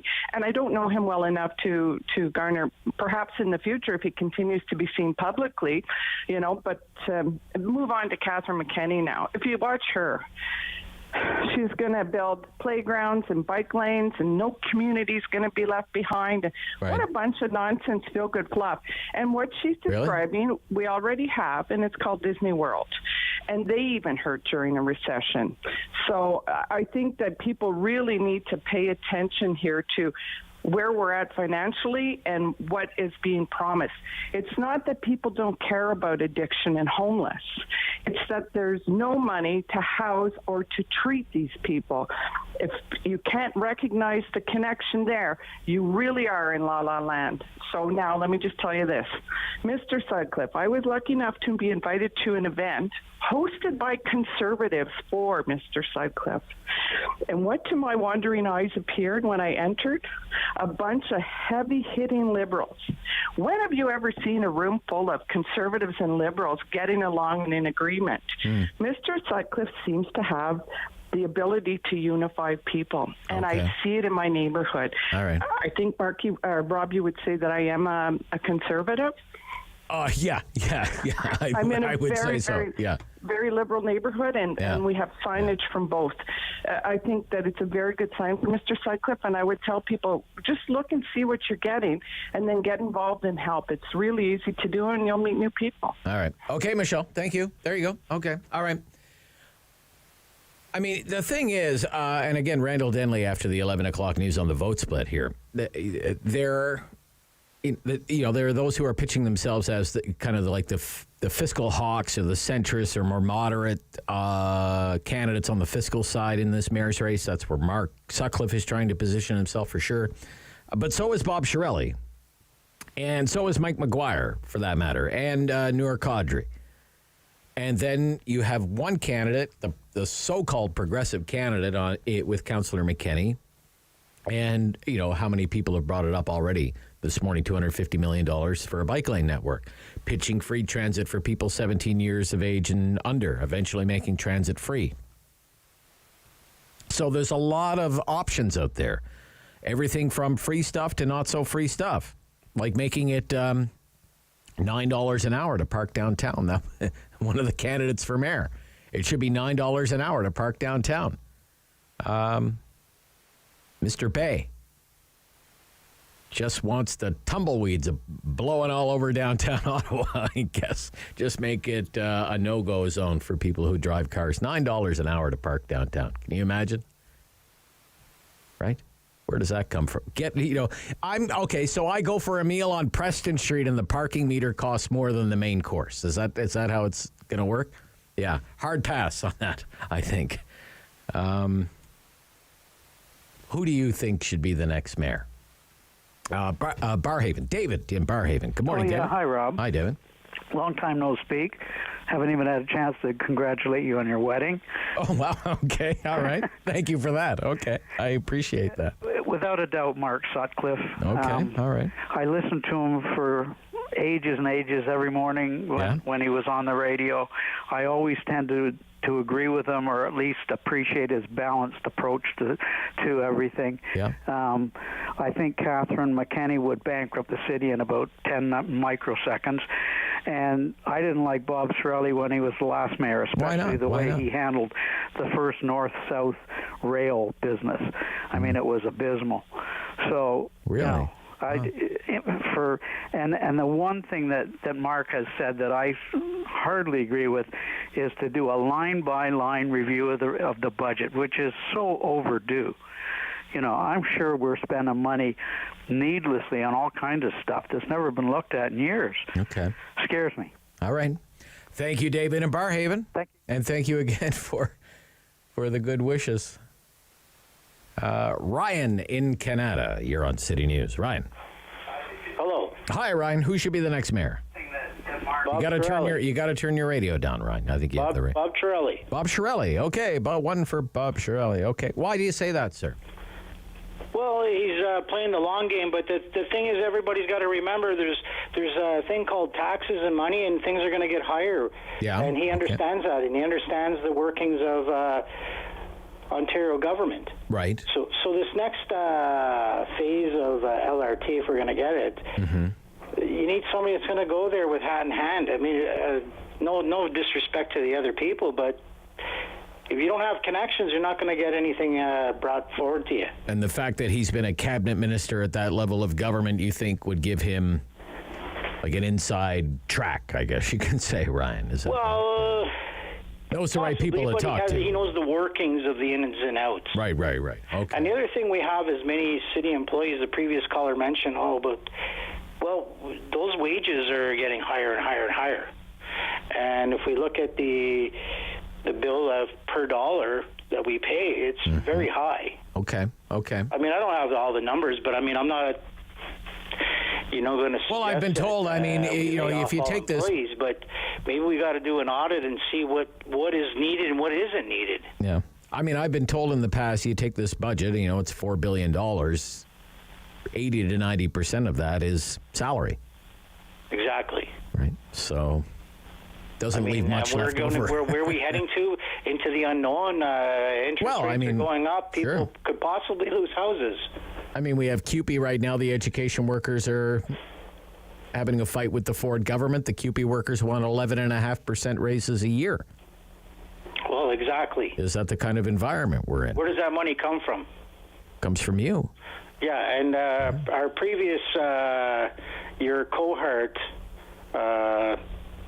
he always used to say that, the taxes and all, we couldn't afford the LRT, and we really can't. I mean, give everybody a free ride. Okay, that's nice, but who's going to pay for it? Okay. All right, Ryan, thank you. Thank you. Yep. Likes Bob Shirley. Bob Shirley speaking truth to power, it's been called on this show before from some fans of Bob Shirley. All right, we have 4 lines available. Big lead for Mark Sutcliffe in who should be the mayor. It is, 11 to 1 to 1 to 1.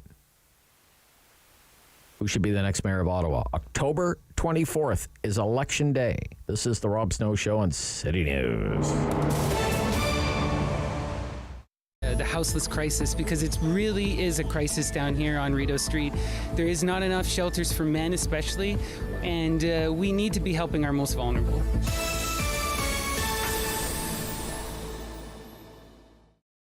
Join me for Season 3 of Paula Roy's Favorite Foods.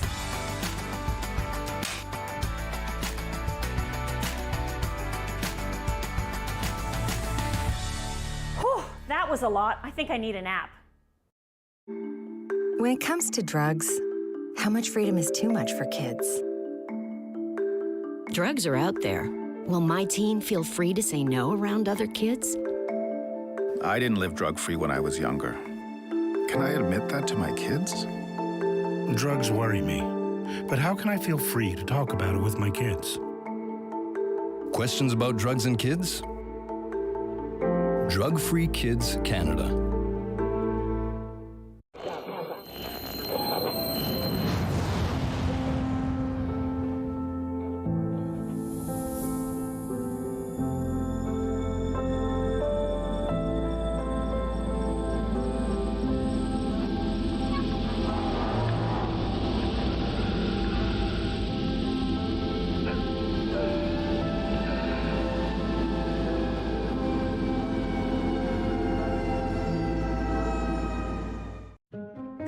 Once upon a time, in a nursery rhyme, there were 3 bears. 1, 2, 3 bears. And they went a-walking in the cool woods a-talk.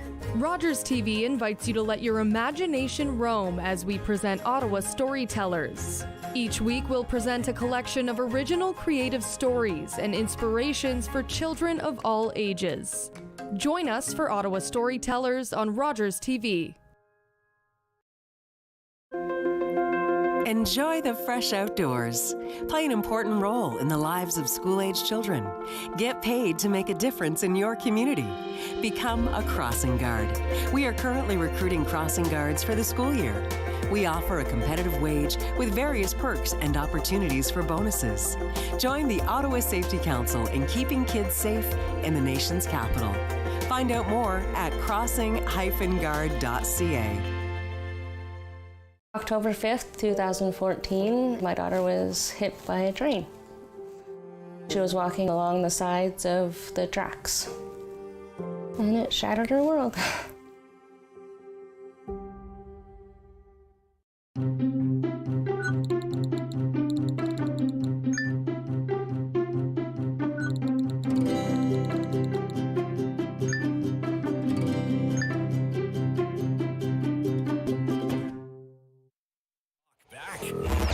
On the Rob Snow Show. The phone lines are open at 613-750-1310. Now, the Rob Snow Show continues. Yep, we have 1, 2, 3 phone lines available and 4 or 5 minutes to take some calls on who should be the next mayor of Ottawa. When it comes to these front runners, you know, I've interviewed them all many times over the years. I've known Mark Sutcliffe for decades, for more than 20 years. He hired me for a job. I think I've shared that in the past. He hired me for a job at the Ottawa Business Journal. So he was my boss at one time. These are things you just can't escape from. You just try to do your job. We were colleagues, of course, in the radio business for many, many years. I'm sure most of you are aware of that. So that's the background. Nothing you can do about it. Just try to be fair. I've been interviewing Bob Chiarelli since he was regional chair. Then mayor. Then cabinet minister. And now running for mayor again. So I've been interviewing Bob Chiarelli going back to the days of the great debate over the merits of something called amalgamation. And McKenny, I've not known for nearly that long. I wouldn't say I know Catherine McKenny. I only know Catherine McKenny as a city councillor. The city councillor who replaced Diane Holmes in Somerset Ward. And Catherine McKenny and I are not on the same wavelength when it comes to political leanings. I hope Catherine McKenney would agree. I've always treated them with respect, and that even when we disagree, we're not really disagreeable. But it's shaping. I'm telling you what, David, this is shaping up to be the most interesting Ottawa election campaign since Larry O'Brien beat Alex Munter and Bob Shirelli back in 2006. Hard to believe that is 16 years ago. Like, oh, holy cow. What a term that was. Zero means zero. Bus strikes, the mayor on trial. Terry Kilray, allegations of influence peddling. I was like, it's pure insanity. But I'll tell you what, it was fun to cover. If you were in the local news media and your beat was City Hall, there was never a dull moment. I don't know if the next term of council will have those kinds of fireworks, but let's go to Rob in Constance Bay. Rob. Yeah, hi, Mark. Yeah, it's Rob here. Who should be the next mayor of Ottawa? The next mayor of Ottawa should definitely be Mark Sutcliffe. Okay. If you read Randall's column in The Citizen today, and I'm sure you have, I'd like to see Shirelli drop out because I think is really the only thing that's going to hamper Mark's campaign, and we simply can't afford McKinney. We don't have bike lanes in Constance Bay. We're never going to have LRT in Constance Bay or in many other rural areas.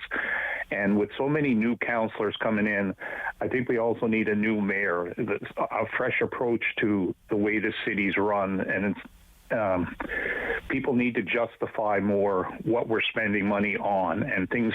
I know everyone's commented on the bike lane, but in a northern city like Ottawa with winters that we have, and to spend that much money on bike lanes when we need other services much more for people, it's ludicrous in my opinion. All right. Fair enough. Thank you, Rob.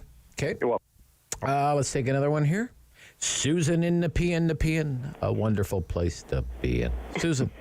Hi, good morning. Hi. Who should be the next mayor? I would like for Mark Sutcliffe as well. Mark Sutcliffe, okay. All right. Mainly because I don't believe in the word free. Nothing is ever free. No free lunch? No. Okay. You know, it's just like they say, there's only two things that are guaranteed in life, which is death and taxes. Okay. As far as for Sutcliffe, he's, to me, has skin in the game because he has a young family, and he's going to look after the city and do the best that he can because he knows that his children are going to be growing up in this city. Mm-hmm. So he doesn't want to, in my view, start burdening the city so that his children are going to inherit any of these taxes or repercussions that from decisions that could be made. Okay. Thank you, Susan. Thank you. Take one more, and I would remind you, tomorrow, Friday, free-for-all tomorrow, so it'll be wide open if you want to pick up on this topic. Ottawa South, Robert. Yes, hello. Who should be the next mayor, Robert? Pardon me? Who should be the next mayor? The next mayor should be Mark Sutcliffe. Mark Sutcliffe again. All right. Okay. Why is that? Well, I think obviously there's two, people that are going to get the positions, either him or McKenney. McKenney has been there too long. They need to do a clean sweep of City Hall. Okay. There's been a bunch of councillors that have left. The mayor's leaving. She's been there forever. We just need a new perspective. If you've ever seen any of the Zoom meetings of the City Hall, those meetings that they have, it's a gong show, and she's part of it. So they just got a clean house. Clean house. Okay. Thank you. Okay. Thank you. All right. So 1, 2, 3, 17 calls. Not bad for an hour.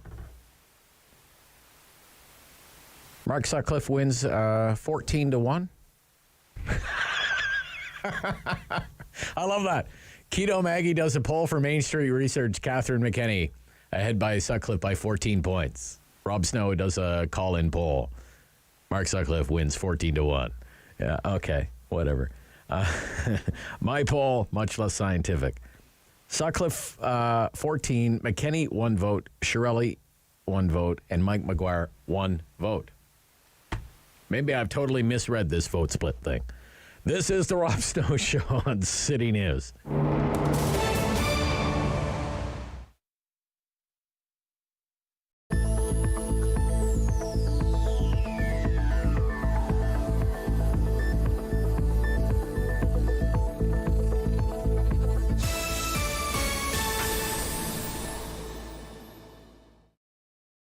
Play 4 games of bingo from the comfort of your own home each Monday at 7 p.m. for your chance to win money from our $2,000 regular bingo or $5,000 super bingo night. Kiwanis TV Bingo, Mondays at 7 p.m. on Rogers TV.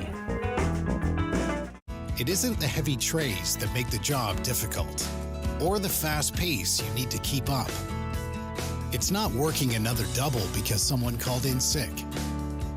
What makes the job tough is the moment you realize a customer has had enough and you have to make that decision not to overserve. Refusing service isn't personal, it's the law.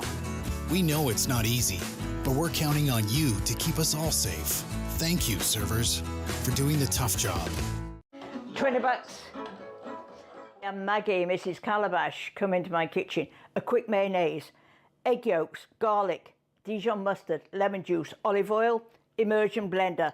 Go down, come up, voila, mayonnaise. Bum, bum, bum, bum, bum, bum, bum. $20. $20. Yeah. What are we doing about COVID? Seems like the communications have been all about how everything's opening up, and yet here in Ottawa we're experiencing our 7th wave, so a bit of a contradiction there.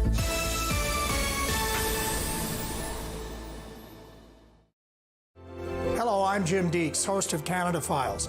I hope you'll join me each week for interesting and informative discussions with some of Canada's most impressive people.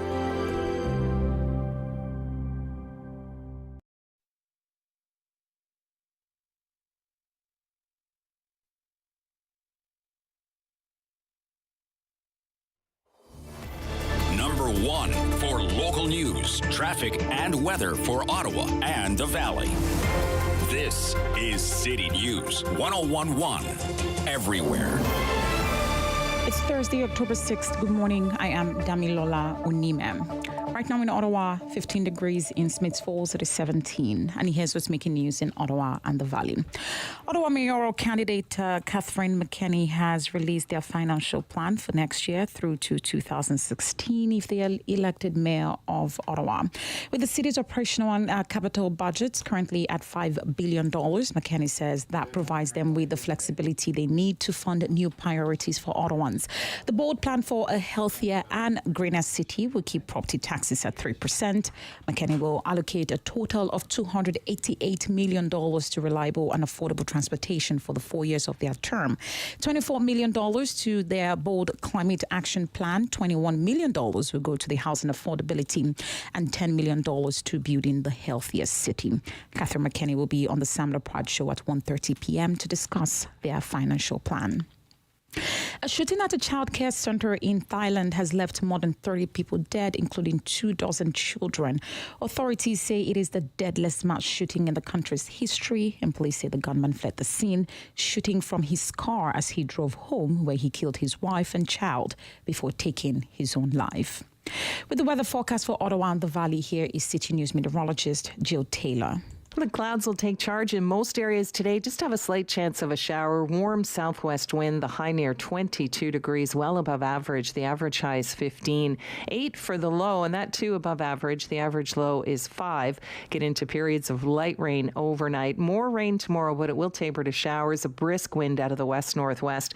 Really cool down. The high just 10 degrees. For today, the high 22. City News time 11:02. Canadian Tire Corporation has ended its partnership with Hockey Canada as the fallout from the sporting organization's handling of alleged sexual assault continues to grow. The retailer joins a list of top-tier sponsors, including TELUS, Scotiabank, Tim Hortons, and Chevrolet Canada, that have pulled their support for hockey's national governing board body. The move comes as Hockey Canada continues to defend its leadership and the way money was paid out in lawsuits involving allegations of group sexual assaults. The next time you're driving near Loblaws distribution plant or retail store, you might do a double take seeing a Loblaws delivery truck without a driver behind the wheel. City News reporter Mike Eppel reports. Loblaws has partnered with American autonomous vehicle company Gaddick, taking grocery delivery orders between various Loblaw facilities using self-driving trucks. The vehicles look like a standard cube van with the PC Express branding, but there's no one in the driver's seat. It's a pilot program that's been underway for months, the half dozen vehicles navigating city streets, going back and forth from Loblaw's distribution centers to retail locations across the GTA. Now, the vehicles do have a safety driver on board monitoring the computer navigation, and Loblaw says more than 150,000 trips were quietly done during the pandemic without a single safety incident. The driverless vehicles are currently on fixed routes and will continue testing. It'll be a while before customers would see the trucks going into neighborhoods, as numerous steps are still required for the regulatory process. At the City News Business Center, I'm Mike Eppel. City News time is 11:04. I am Damilola Unime. And for news anytime, follow up online at ottawa.citynews.ca. Strong voice. Strong opinions. Rob Snow Show returns on Rogers TV and City News. 101.1 FM and 1310 AM. Continuing our dive into the municipal election campaign this morning here on the Rob Snow Show, welcoming back Randall Denley, Postmedia author and columnist. Postmedia columnist and author. Good morning, Randall Denley. Good morning. Good morning, Rob. Yeah, great to hear from you. What you're writing about a vote splitting for the campaign. What factor do you think the Shirelli campaign will play in the outcome of the election? Oh, I think it's extremely important, and people are probably underrating the importance of it. Not because I think Bob Shirelli can get enough votes to win, but because he can get enough votes to keep Mark Sutcliffe from winning and make Catherine McKenney the next mayor of Ottawa. We don't have a lot of polling, Mark, on this race, so it's kind of frustrating and a little difficult to know what's really happening. But we have a Main Street research poll that was done in the middle of September. You know, things have probably moved a bit since then, but they're showing McKenney at 34%, about the same as July. Sutcliffe at 20, up from 15. Shirelli at 11, up from 7.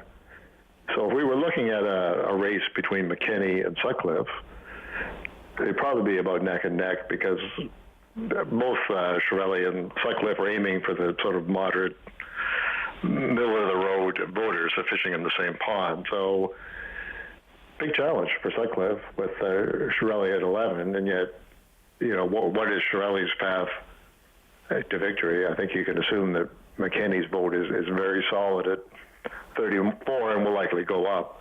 How do you get from 11 to top that? It's just not going to happen. But I just think it's unfortunate, Mark, because and people can vote for who they choose, but if most people don't vote in favor of a progressive candidate like McKenney, who's considerably to the left of, I think, most people in the city, but we still get McKenney as mayor, I don't think that's a great outcome.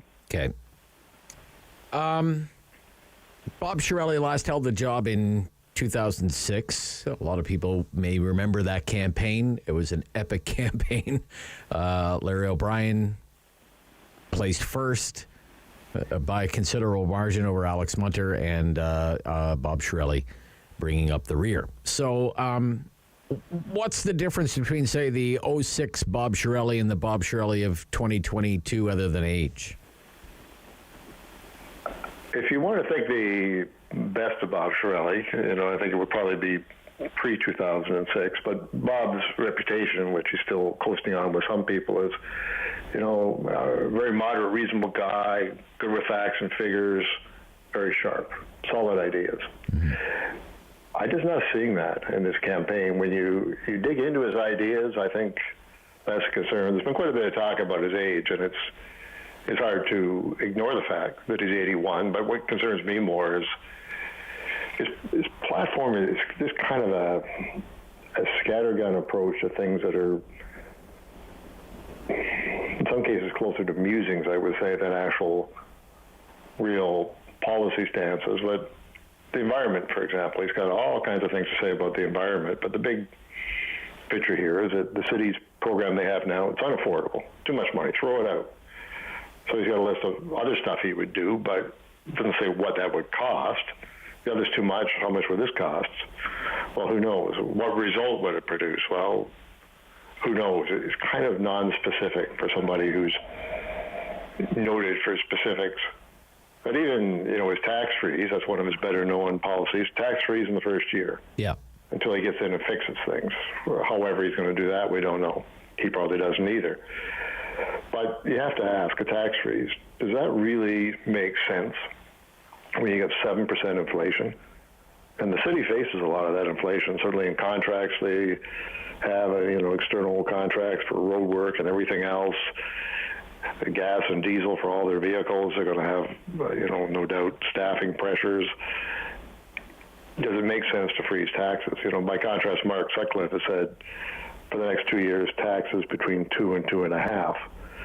It's certainly low by today's standards, and maybe it's too low, but it makes a lot more sense to me than a tax freeze. And the one that really jumped out and made me scratch my head, Rob, is the idea that he would halt all new road construction until we fixed all the old roads. Right, yeah. I mean, I'm as on about, the quality of our roads as anybody, but I don't think the solution is to say, so we're not going to build any new roads.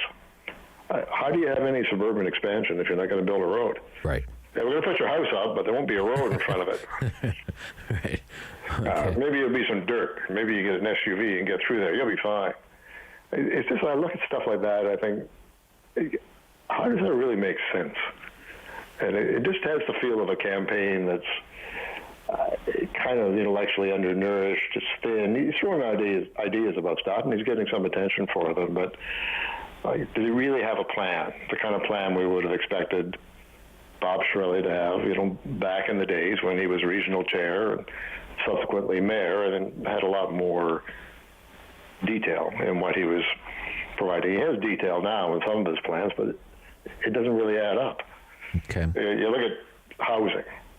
Yeah. It's one of the most important problems we're trying to face in the city. So what's he going to do? Okay, we're going to get rid of those Taywin lands out in the East End, the Aboriginal project. Get rid of that.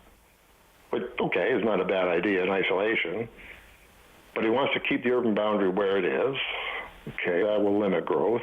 It can all be done through intensification around, the train stations and commercial areas, stuff like that. Those are the ideas that the city already has.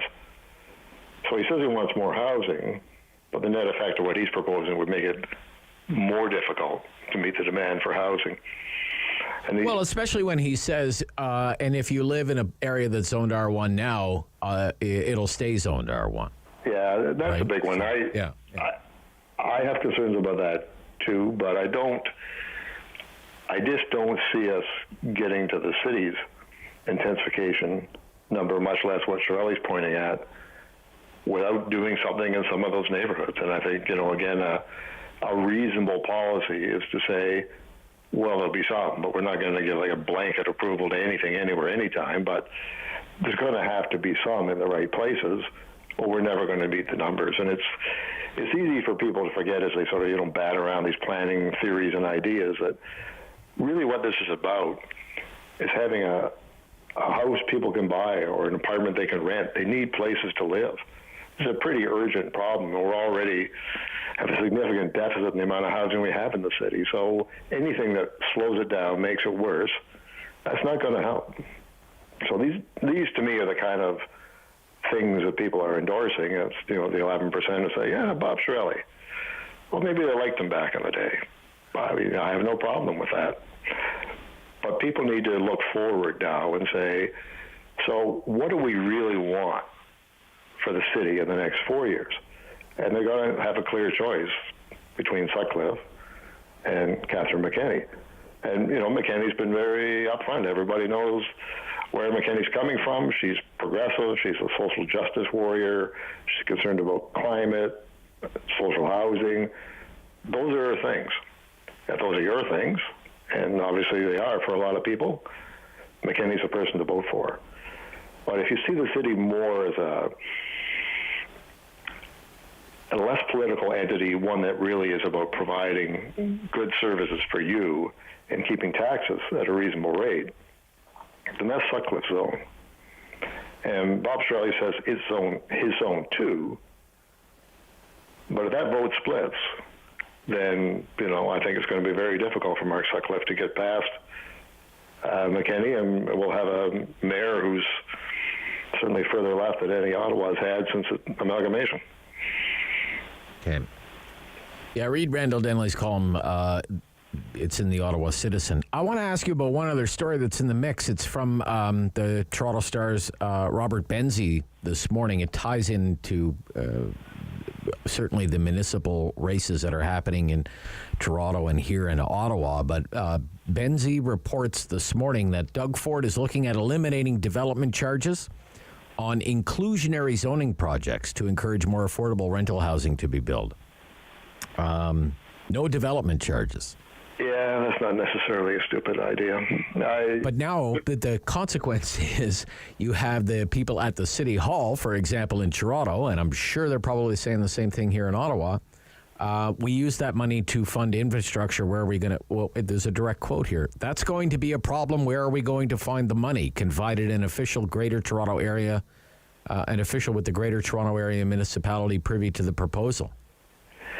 Yeah, I think it would depend on what the project is, because a lot of the time, say something is put up in an existing area of the city where all the services are in place. Right. You're not changing pipes. You're not going to build new parks.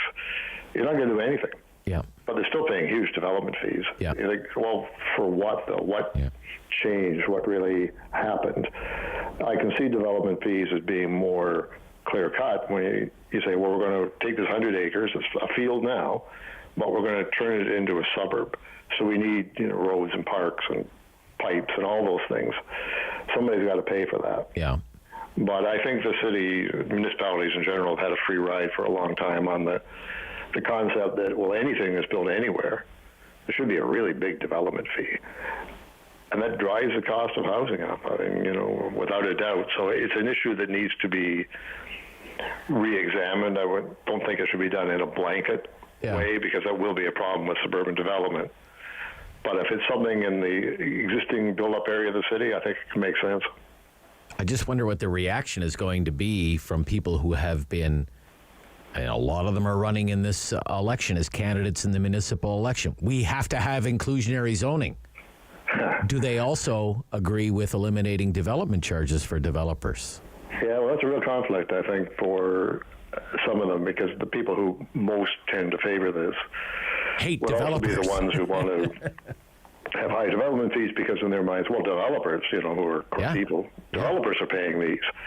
But it's never developers. They write the check, but it's always the people who buy the house or rent the apartment. They're the ones who pay for it.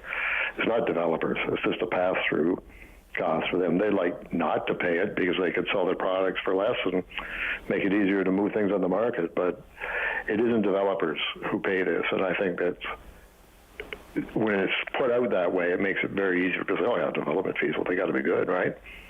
You also have to ask yourself, I think, Rob, well, do we think growth is good for the city? If your answer is yes, I say, well, why do you think new people coming here should pay for all of it? Shouldn't we pay for some of it? I mean, if it benefits everybody, how can they have to pay the whole fare? If I bought a house now in Westboro, I wouldn't be paying anything for all the streets and services and everything that's already there. Why should I get a free ride in a sense that way? And somebody who buys one in Stittsville, you want to have a house, well, you have to pay all these fees. It's a complicated issue, but I think if you go back to a basic principle, if you want more of something, provide an incentive. And I think that's what Ford's musing about, is providing an incentive, is try to get more of what they want. I mean, the government is extremely keen, as they need to be, on getting greater housing supply, because that's the fundamental problem that we need to deal with, and it's a really tough nut to crack. But as long as we're short of housing, the price is always going to be high, and a lot of people are never going to be able to afford something, and that's a big fundamental issue in society right now. Okay. Thank you, Randall Denley. My pleasure, Rob. Great Thanks stuff. Yeah, wonderful conversation this morning with author and post-media columnist Randall Denley. When we come back, We'll get an update on the ongoing shortage of some pain and fever medications for children from a pharmacist. That's coming right up. 750-1310, Rob Snow Show, City News. Every year, dozens of Canadians are killed or seriously injured because they take risks around railway tracks. Talk to your loved ones about rail safety. Visit stoptracktragedies.ca.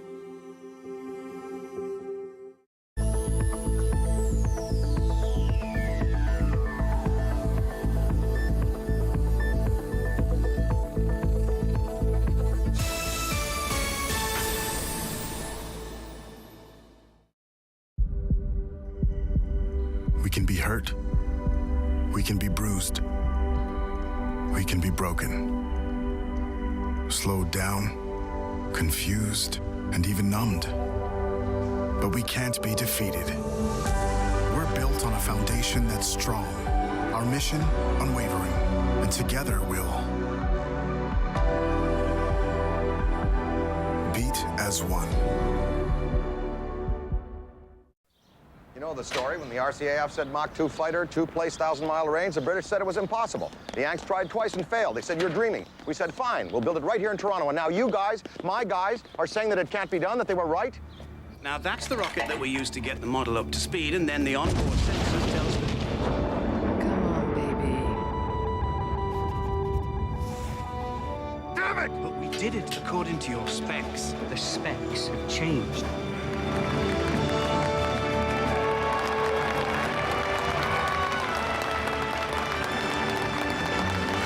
We did it.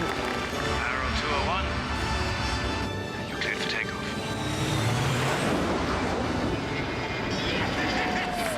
We did it! Although the government cancelled the project and destroyed the prototypes, the Avro Arrow remains for Canada a world benchmark in aerospace achievement.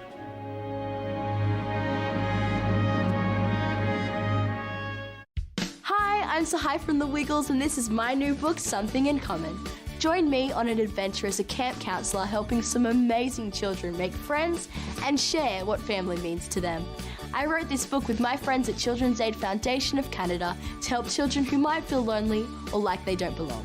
Not everyone has the same type of family, but we all have something in common.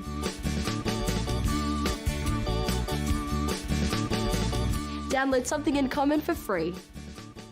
The houseless crisis, because it really is a crisis down here on Rideau Street.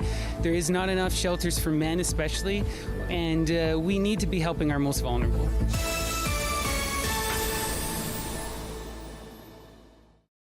Join me for Season 3 of Paula Roy's Favorite Foods.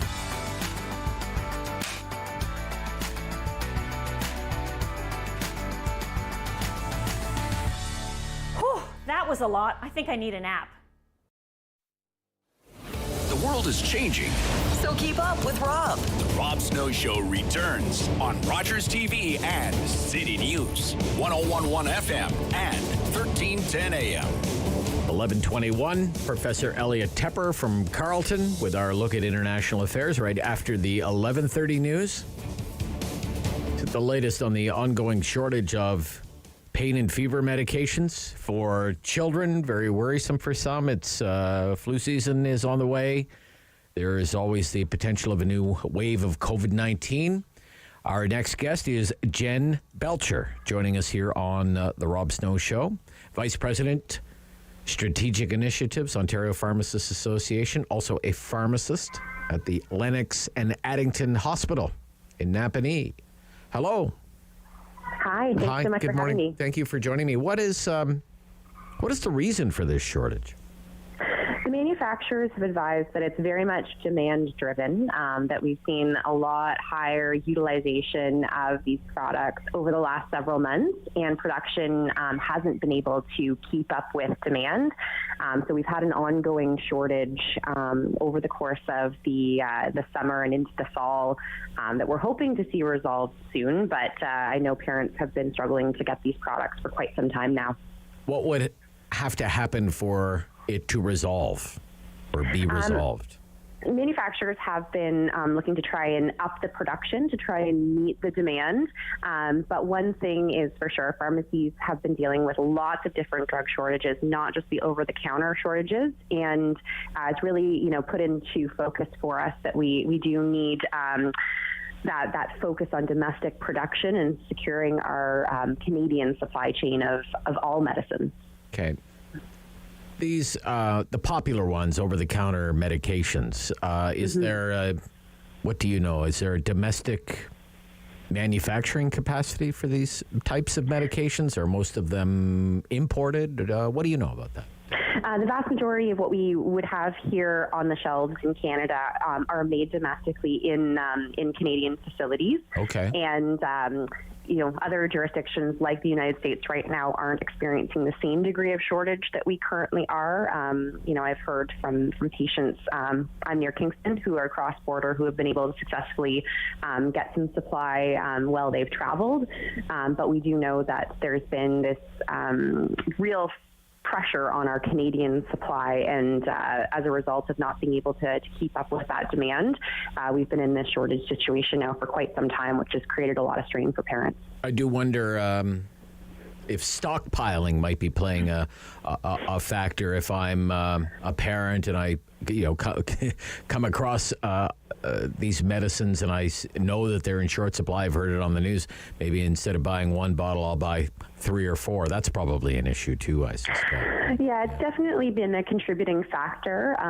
As it's become more of a focus. I know a lot of pharmacies have followed the Canadian Pharmacist Association recommendations to move the product from, just on the shelves to behind the pharmacy counter so that they can control how many units of those medicines that people can buy at one time to try and create more equitable access for all to the supply that is currently available or has been over the last couple of months. What could a pharmacist do? For example, I understand these medicines, basically acetaminophen and ibuprofen, right? Fair enough? Correct. Could those be compounded by a pharmacist? They can. They can? So, okay. Yeah. In certain cases, some pharmacies that perform compounding activities, not all pharmacies do, but there are some that do. And they've been essentially making these products from raw ingredients in this time of shortage, because it is something that pharmacies are able to do if a child requires that oral liquid and can't take any of the other available dosage forms. Okay. What are the dangers to children of fever? So there can be a variety of different dangers. What we typically say in pharmacy is to treat the child and not necessarily just the number. Okay. Definitely parents want to keep an eye on how high that fever is going, and there are certain thresholds where you want to be seeking medical attention. Sometimes when fevers are running quite high, it can put stress on all of the child's organs. Seizures can be observed. So really high uncontrolled fever should be seen by a medical professional. And parents, do know their child best, so keeping an eye on that number, but also the symptoms the child's displaying are really important when considering what to do. Okay. Thank you so much. Of course. Yeah, for all your information. Very useful information. Thank you. Have a nice day. Yep, that is Jen Belcher, Vice President of Strategic Initiatives with the Ontario Pharmacists Association, also a practicing pharmacist out of the Lennox and Addington Hospital in Napanee.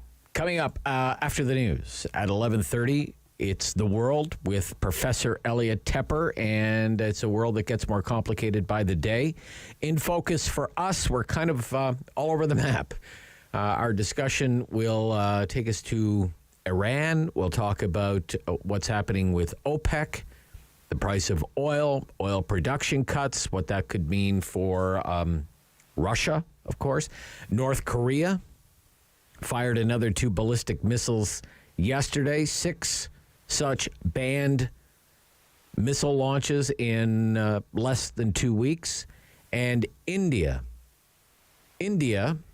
according to the International Monetary Fund, has now overtaken the United Kingdom and is now the 5th largest economy in the world. and it has done that in about a decade. This is the Rob Snow Show on City News. October 5th, 2014, my daughter was hit by a train. She was walking along the sides of the tracks, and it shattered her world.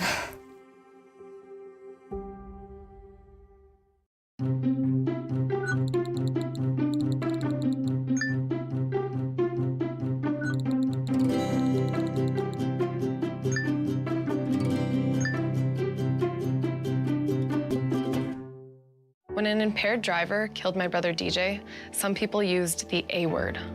They called it an accident, but it wasn't. An accident implies that no one was at fault. But when someone impaired by alcohol and/or drugs chooses to drive, they're fully responsible for the crash that can result. So please, for the memory of my brother DJ and the thousands of families whose lives have been shattered by impaired drivers, let's drop the A word. A crash caused by impaired driving is not an accident. There we go.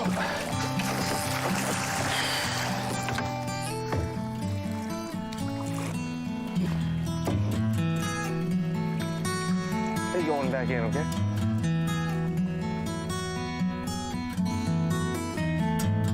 It's a new season of The New Fly Fisher on Rogers TV.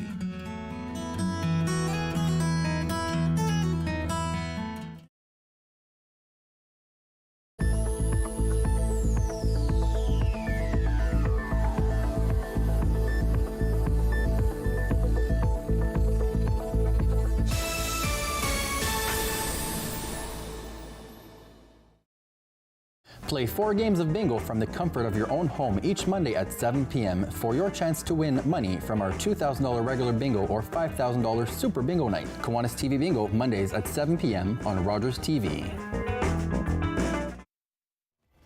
Number 1 for local news, traffic, and weather for Ottawa and the Valley. This is City News 101.1 everywhere. It's Thursday, October 6th. Good morning, I'm Danielle Bain. Right now in Ottawa and Smiths Falls, mostly cloudy skies, around 18 degrees. Here's what's making news this hour.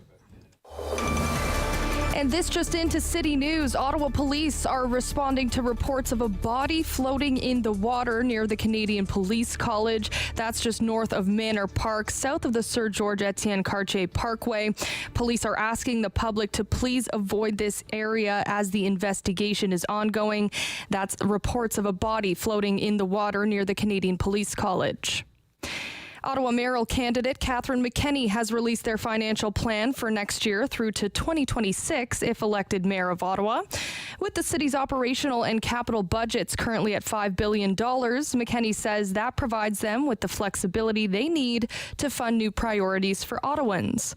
The bold plan for a healthier and greener city will keep property taxes at 3%. McKenney will allocate a total of $288 million to reliable and affordable transportation for the 4 years of their term. TELUS and Canadian Tire have joined a growing list of Canadian businesses that are pulling sponsorships from Hockey Canada's men's program for the upcoming season. Canadian Tire says the move is permanent. Tim Hortons and Scotiabank have also pulled their sponsorship for the upcoming season. The move comes as Hockey Canada continues to defend its leadership over criticism of the handling of sexual assault allegations and the way money was paid out in lawsuits. City News Time, 11:32. I'm Danielle Bain. For news anytime, follow up online at ottawa.citynews.ca. Firm. Fair. Fun. The Rob Snow Show returns On Rogers TV and City News 101.1 FM. and 1310 AM. It's time for The World with Professor Elliot Tepper, Norman Paterson School of International Affairs, Distinguished Senior Fellow, Carleton University. Good morning. Welcome back. Oh, thank you, Rob. Good morning. I would like to start with what's happening here at home, having to do with the situation in Iran, where there have been protests for many weeks now. 50,000 people attended a rally in Richmond Hill. 50,000, Professor, in solidarity with the protesters in Iran. Meantime, here in Ottawa, the Deputy Prime Minister and Minister of Finance Chrystia Freeland attended a memorial ceremony for the 176 passengers and crew killed aboard flight PS 752. She was shouted down. We have some audio of this. Let's listen to this, please. Okay. Now, I know, and I'm hearing people today saying Canada has to do more. You are right. We do have to do more.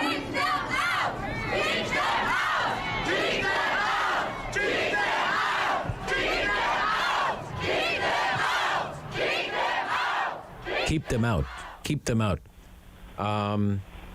The opposite. I want to play you a little bit of our own theater of question period. The opposition Conservative Party wants the Canadian government to declare the IRGC a terrorist organization. Roll tape on that, please. The Honourable Leader of the Opposition. Is the IRGC a terrorist group? Yes or no?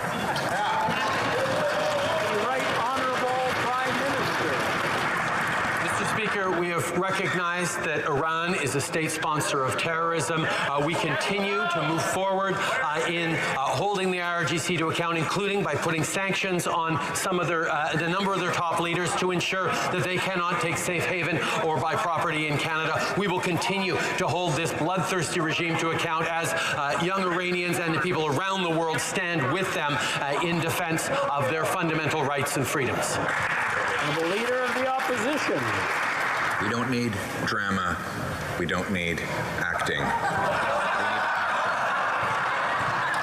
This group killed 55 Canadian citizens whose only crime was to get on a plane whereafter they were shot out of the sky by a terrorist organization that can still legally operate in Canada because the Prime Minister has not put them on the list of terrorists.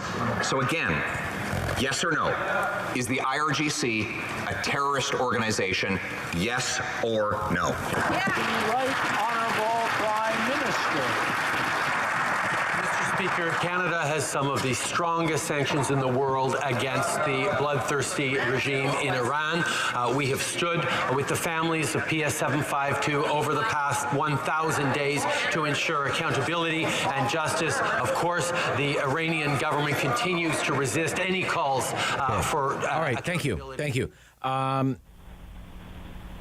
In a story in the Toronto Star this morning, there's kind of a nuanced view reported about why there is hesitance on behalf of the Canadian government to declare the IRGC a terrorist organization, Professor. So why don't we start there? What do you think of the Canadian government's position on IRGC? Well, let me put that in some context here. I think let's start with, as we often do on this show, with the big picture, and then move to that. A lot of particular. Sure. It isn't that detail only. There's a lot of other things we need to talk about on Iran. So I think the big picture here is that we are now at the end of any illusions about the nature of the Iranian regime.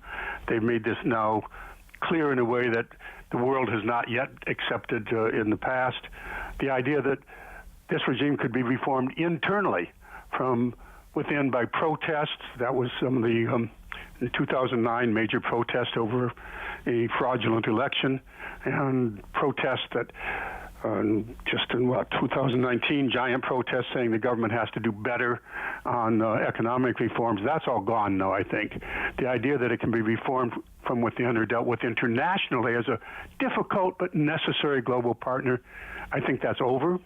Iran is now revealing itself unambiguously as a corrupt dictatorship. It's holding power by force. It's suppressing its own population. And I think Canada does have a role to play, and we'll come to some of that. It does have all our own issues. But I think, I'm afraid we won't get to the bottom line on this. I think what Canada contributes now, what we need now most, is policy clarity. Okay. We need to support efforts to actually bring down the regime. That's not been clear around the world, and certainly not within Canada.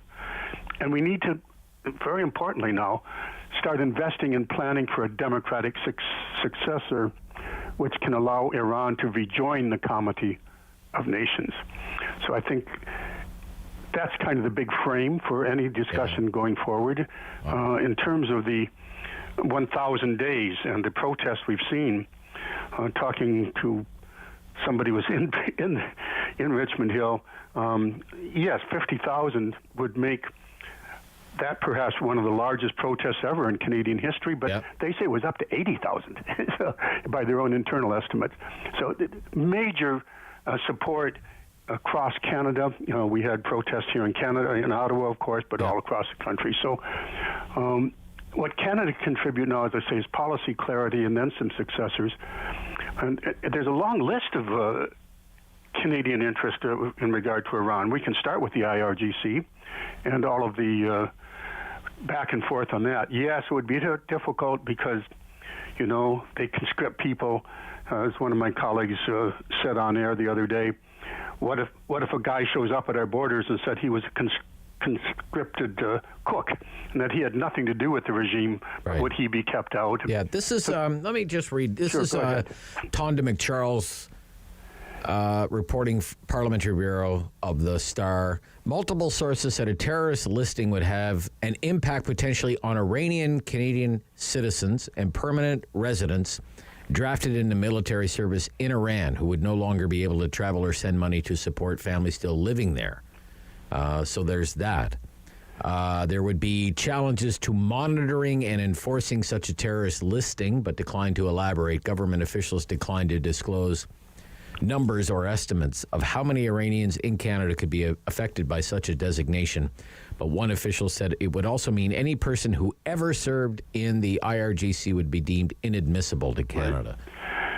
There's a lot of detail in the listing. The U.S., by the way, has listed the IRGC in its entirety. Canada earlier has listed the Quds Force, the subdivision within the IRGC that deals with fomenting foreign terrorism, international terrorism. So this is unambiguously a terrorist organization. It's a question of how you deal with it. But there's also a second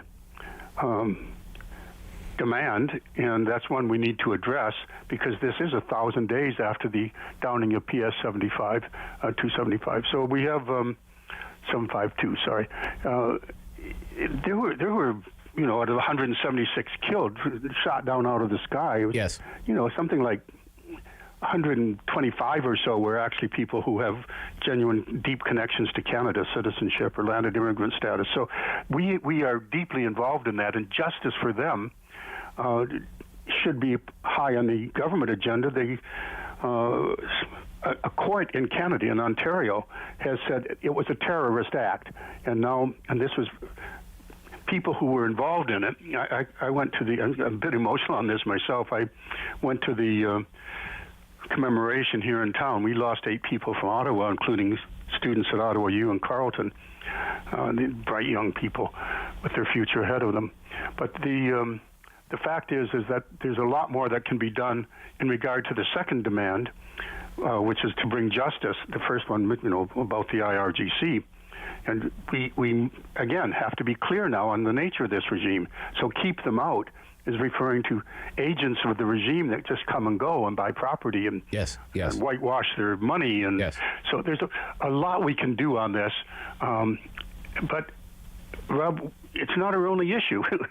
We have to remember that this Iranian regime has arrested and murdered in prison at least 2 Canadians, Zara Kazemi and Professor Syed Imami. We go all the way back to the Canadian Caper. The regime there has a lot of reason to not like Canada, and it's taking steps many years later to act on it. So this is a regime that has lost any claim now to support domestically or internationally in hopes that it might be reformed. It has to be replaced, and emphasis now needs to be put on what's going to come after them. Everything we can do to help replace it, we should do. But we should also swing our focus, as some of my colleagues are doing, to a successor regime, a democratic Iran representing the people of Iran. Professor Elliot Tepper is with us for our weekly look at international news. One of the other big stories this week is OPEC Plus, the alliance cartel of oil exporting countries, going to sharply cut production. Some people say this will assist Russia. There are questions about what it means for the U.S.-Saudi relationship. What do you make of the decision to cut oil production? Thank you, Saudi Arabia. So, again, let's start with the big picture here. Oh, yep. Russia has been called, not by myself only, Russia is a nuclear-armed gas station which has invaded and brutalized Ukraine, and it's using its oil revenues, that's all it really has is income, as the primary fuel to keep its war machine functioning.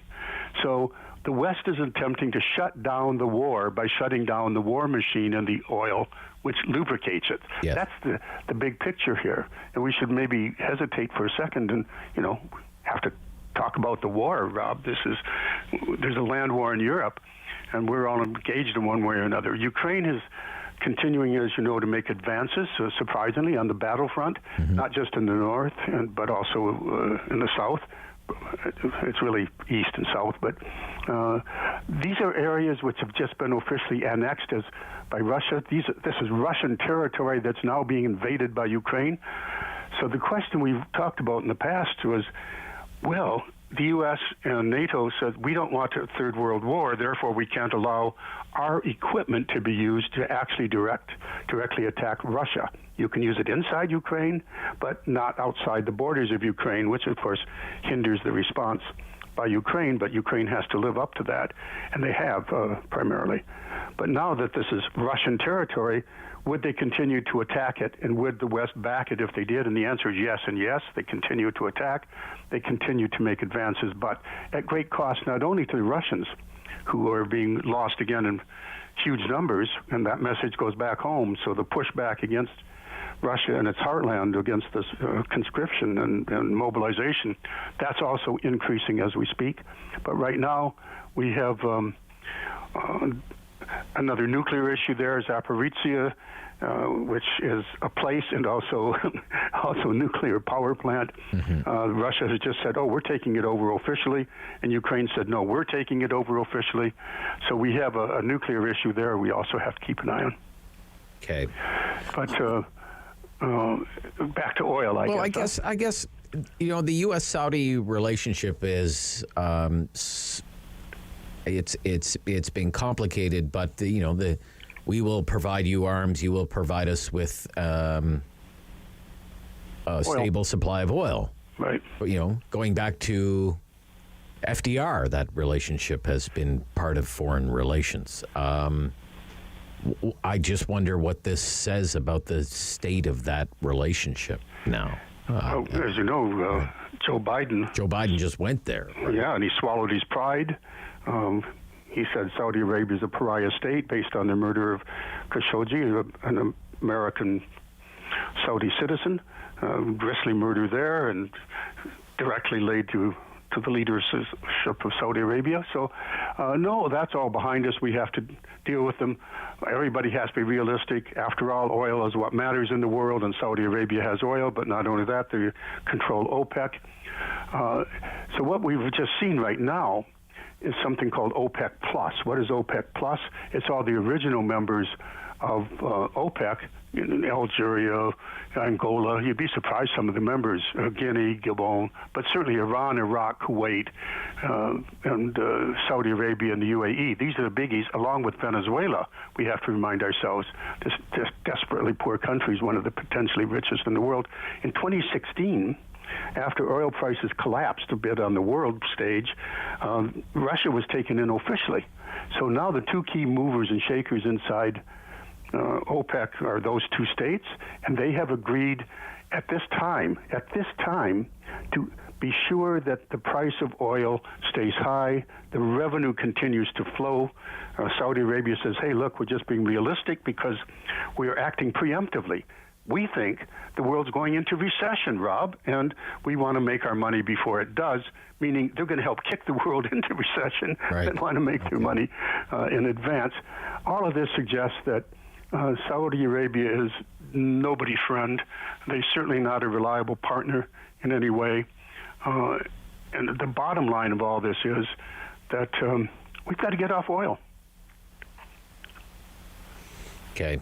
When we come back, I do want to talk about India because we haven't talked about it in a long time, and it's been one of your fields of expertise for decades. So, but that's what we'll do when we come back with Professor Elliot Tepper and the World, Part 2, here on the Rob Snow Show on City News.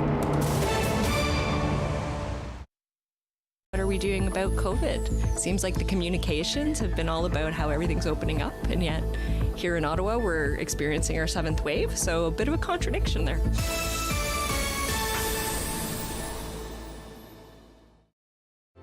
Hello, I'm Jim Deeks, host of Canada Files.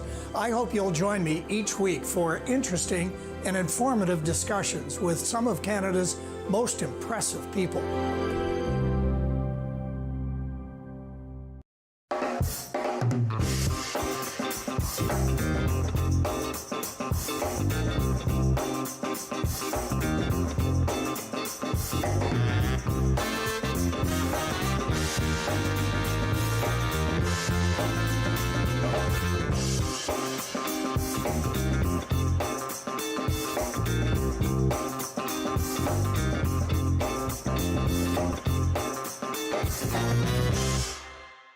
Putting the focus on smaller businesses and less larger sized businesses, as it's very different for people like me that are like literal small business owners where we've bootstrapped money and we don't have a lot of funding, and to be able to help us through that.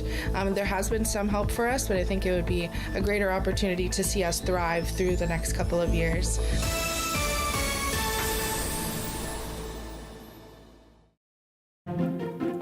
Do you have something to share? Let everyone know about your next meeting, your need for volunteers, or your fundraising event on the Rogers TV Community Billboard. Send us your words and we'll bring them to life on Rogers TV and rogerstv.com.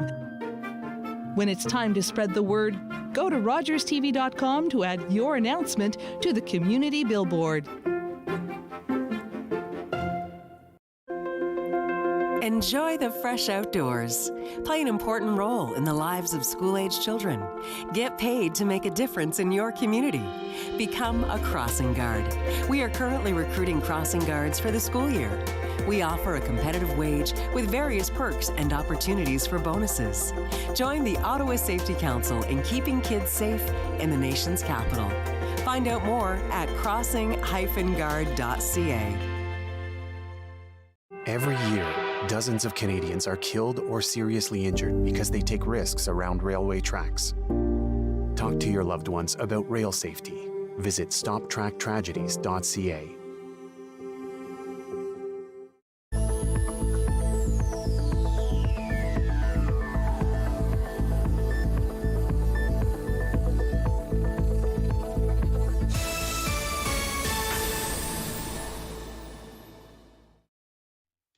A pillar of community opinion. The Rob Snow Show returns on Rogers TV and City News. 101.1 FM and 1310 AM. Hey, Professor Tepper is back for part 2 of The World. We have about 5 minutes, Professor. So I would like to jump to India because I just happened to come across this week, and I instantly told myself, I have to ask the professor about this. Because I know India is one of your fields of research study. And affection. And affection, okay. According to the International Monetary Fund, a decade ago, India's GDP, or the size of its economy, was the 11th largest economy in the world. But with 7% growth forecast for 2022, India's economy has overtaken the United Kingdom in terms of size, making it the 5th largest economy in the world. So that's an incredible statistic just to me, that India's economy is now bigger than the UK's. But how would you describe the success story? For example, how do we view India now? It's not a wealthy country. Is it a developing country, an emerging economy? Can you put it into some kind of perspective? Oh, yes. Well, I'd just say yes to all of those things. The thing about India is that it's the old cliche in a sense that it has one foot in the 21st century and one in the 19th century. Pretty well anything you say about India in terms of where it lies on that spectrum is true, because in terms of, as a non-economist, I suggest that when you have 1.25 billion people, and if you have an economic pulse, you're going to have a very big economy. But they have real successes in terms of raising their GNP and their aspiration. India, very quietly, is a major figure in the space industry. It's been launching satellites, including a Canadian satellite, into space because it's a kind of a low-cost rocket user. On the other hand, it's got some of the world's largest pockets of poverty. A government which, on the one hand, talks about modernity and doing incredibly advanced things, and everybody has to have a digital bank account, and we're going to directly bring money to the people, etc. But at the same time and to my great sadness, a government that's routinely listed now, along with, oh yes, here's the authoritarian states in the world, Russia, China, India, and that's very sad indeed because of the actions of this government in terms of its, it has like 200 million Muslims in it, and the government seems to be acting to hold power, to have kind of a, as they call it, Hindus overall. So it's a very mixed picture when it comes to India. The future of India, I think, does depend on it being, as it has been in the past, a democratic and inclusive and pluralist government at all levels, because that is the nature of their society. But can we talk a bit, since we're in Asia, a little about North Korea while we're on it? Yes. 6 banned missile tests in less than 2 weeks. One went right over Japan, and the Japanese government had to issue an alert. Take cover. What's going on there, in your opinion? Okay, we don't have a lot of time, but just not long ago, Kim Jong-un, the leader of North Korea, has officially made it clear now. Publicly, he said, we are not going to ever give up our nuclear weapons, whereas the entire stance of the West in engaging North Korea is that there will be, there's a whole long phrase on it, but they will be denuclearized in a verifiable way. That position now seems to be incompatible. These two sides seem to be incompatible. What are we going to do about North Korea? Well, I think what we see is kind of a repeat of a long-standing game, but now it has a nuclear dimension. For a very long time, North Korea has said, you can't ignore us. We will be sure you can't ignore us. We'll take steps, so you must pay attention to us. And then, after that, when you offer us concessions, humanitarian assistance and other concessions, we'll get quiet for a while until you think you can ignore us again, and then you can't. And that's one way to view what's going on. They are a nuclear-armed state. They have delivery systems, and they have tested one of those delivery systems just now. So we're all preoccupied with the Russian threat, nuclear weapons included, and the nuclear temperature basically is going up now in East Asia, and we didn't get to it, but also in Iran. One of the part of the policy clarity on Iran is they must never become a nuclear weapon state. So just a reminder of the UN Secretary General's comment that the world is one mistake or miscalculation away from nuclear annihilation. This isn't me speaking. This is UN Secretary General.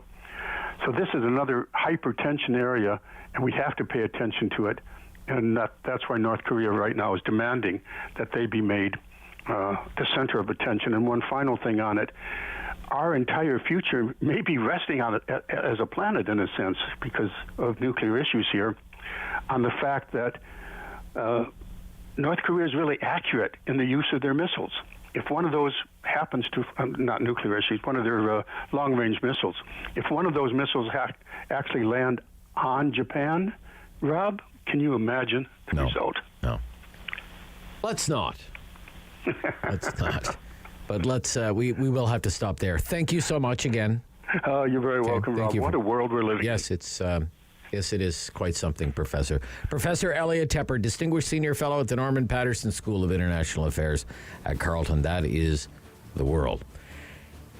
Sam LaPratte and the Sam LaPratte Show, including candidate for mayor, Councillor Catherine McKenney, outlining their fiscal plan right after the news here on City News. The Rob Snow Show. Tune in weekdays starting at 9 on Rogers TV and City News, 101.1 FM and 1310 AM. Number 1 for local news in Ottawa and the Valley. Fixed rate mortgages have got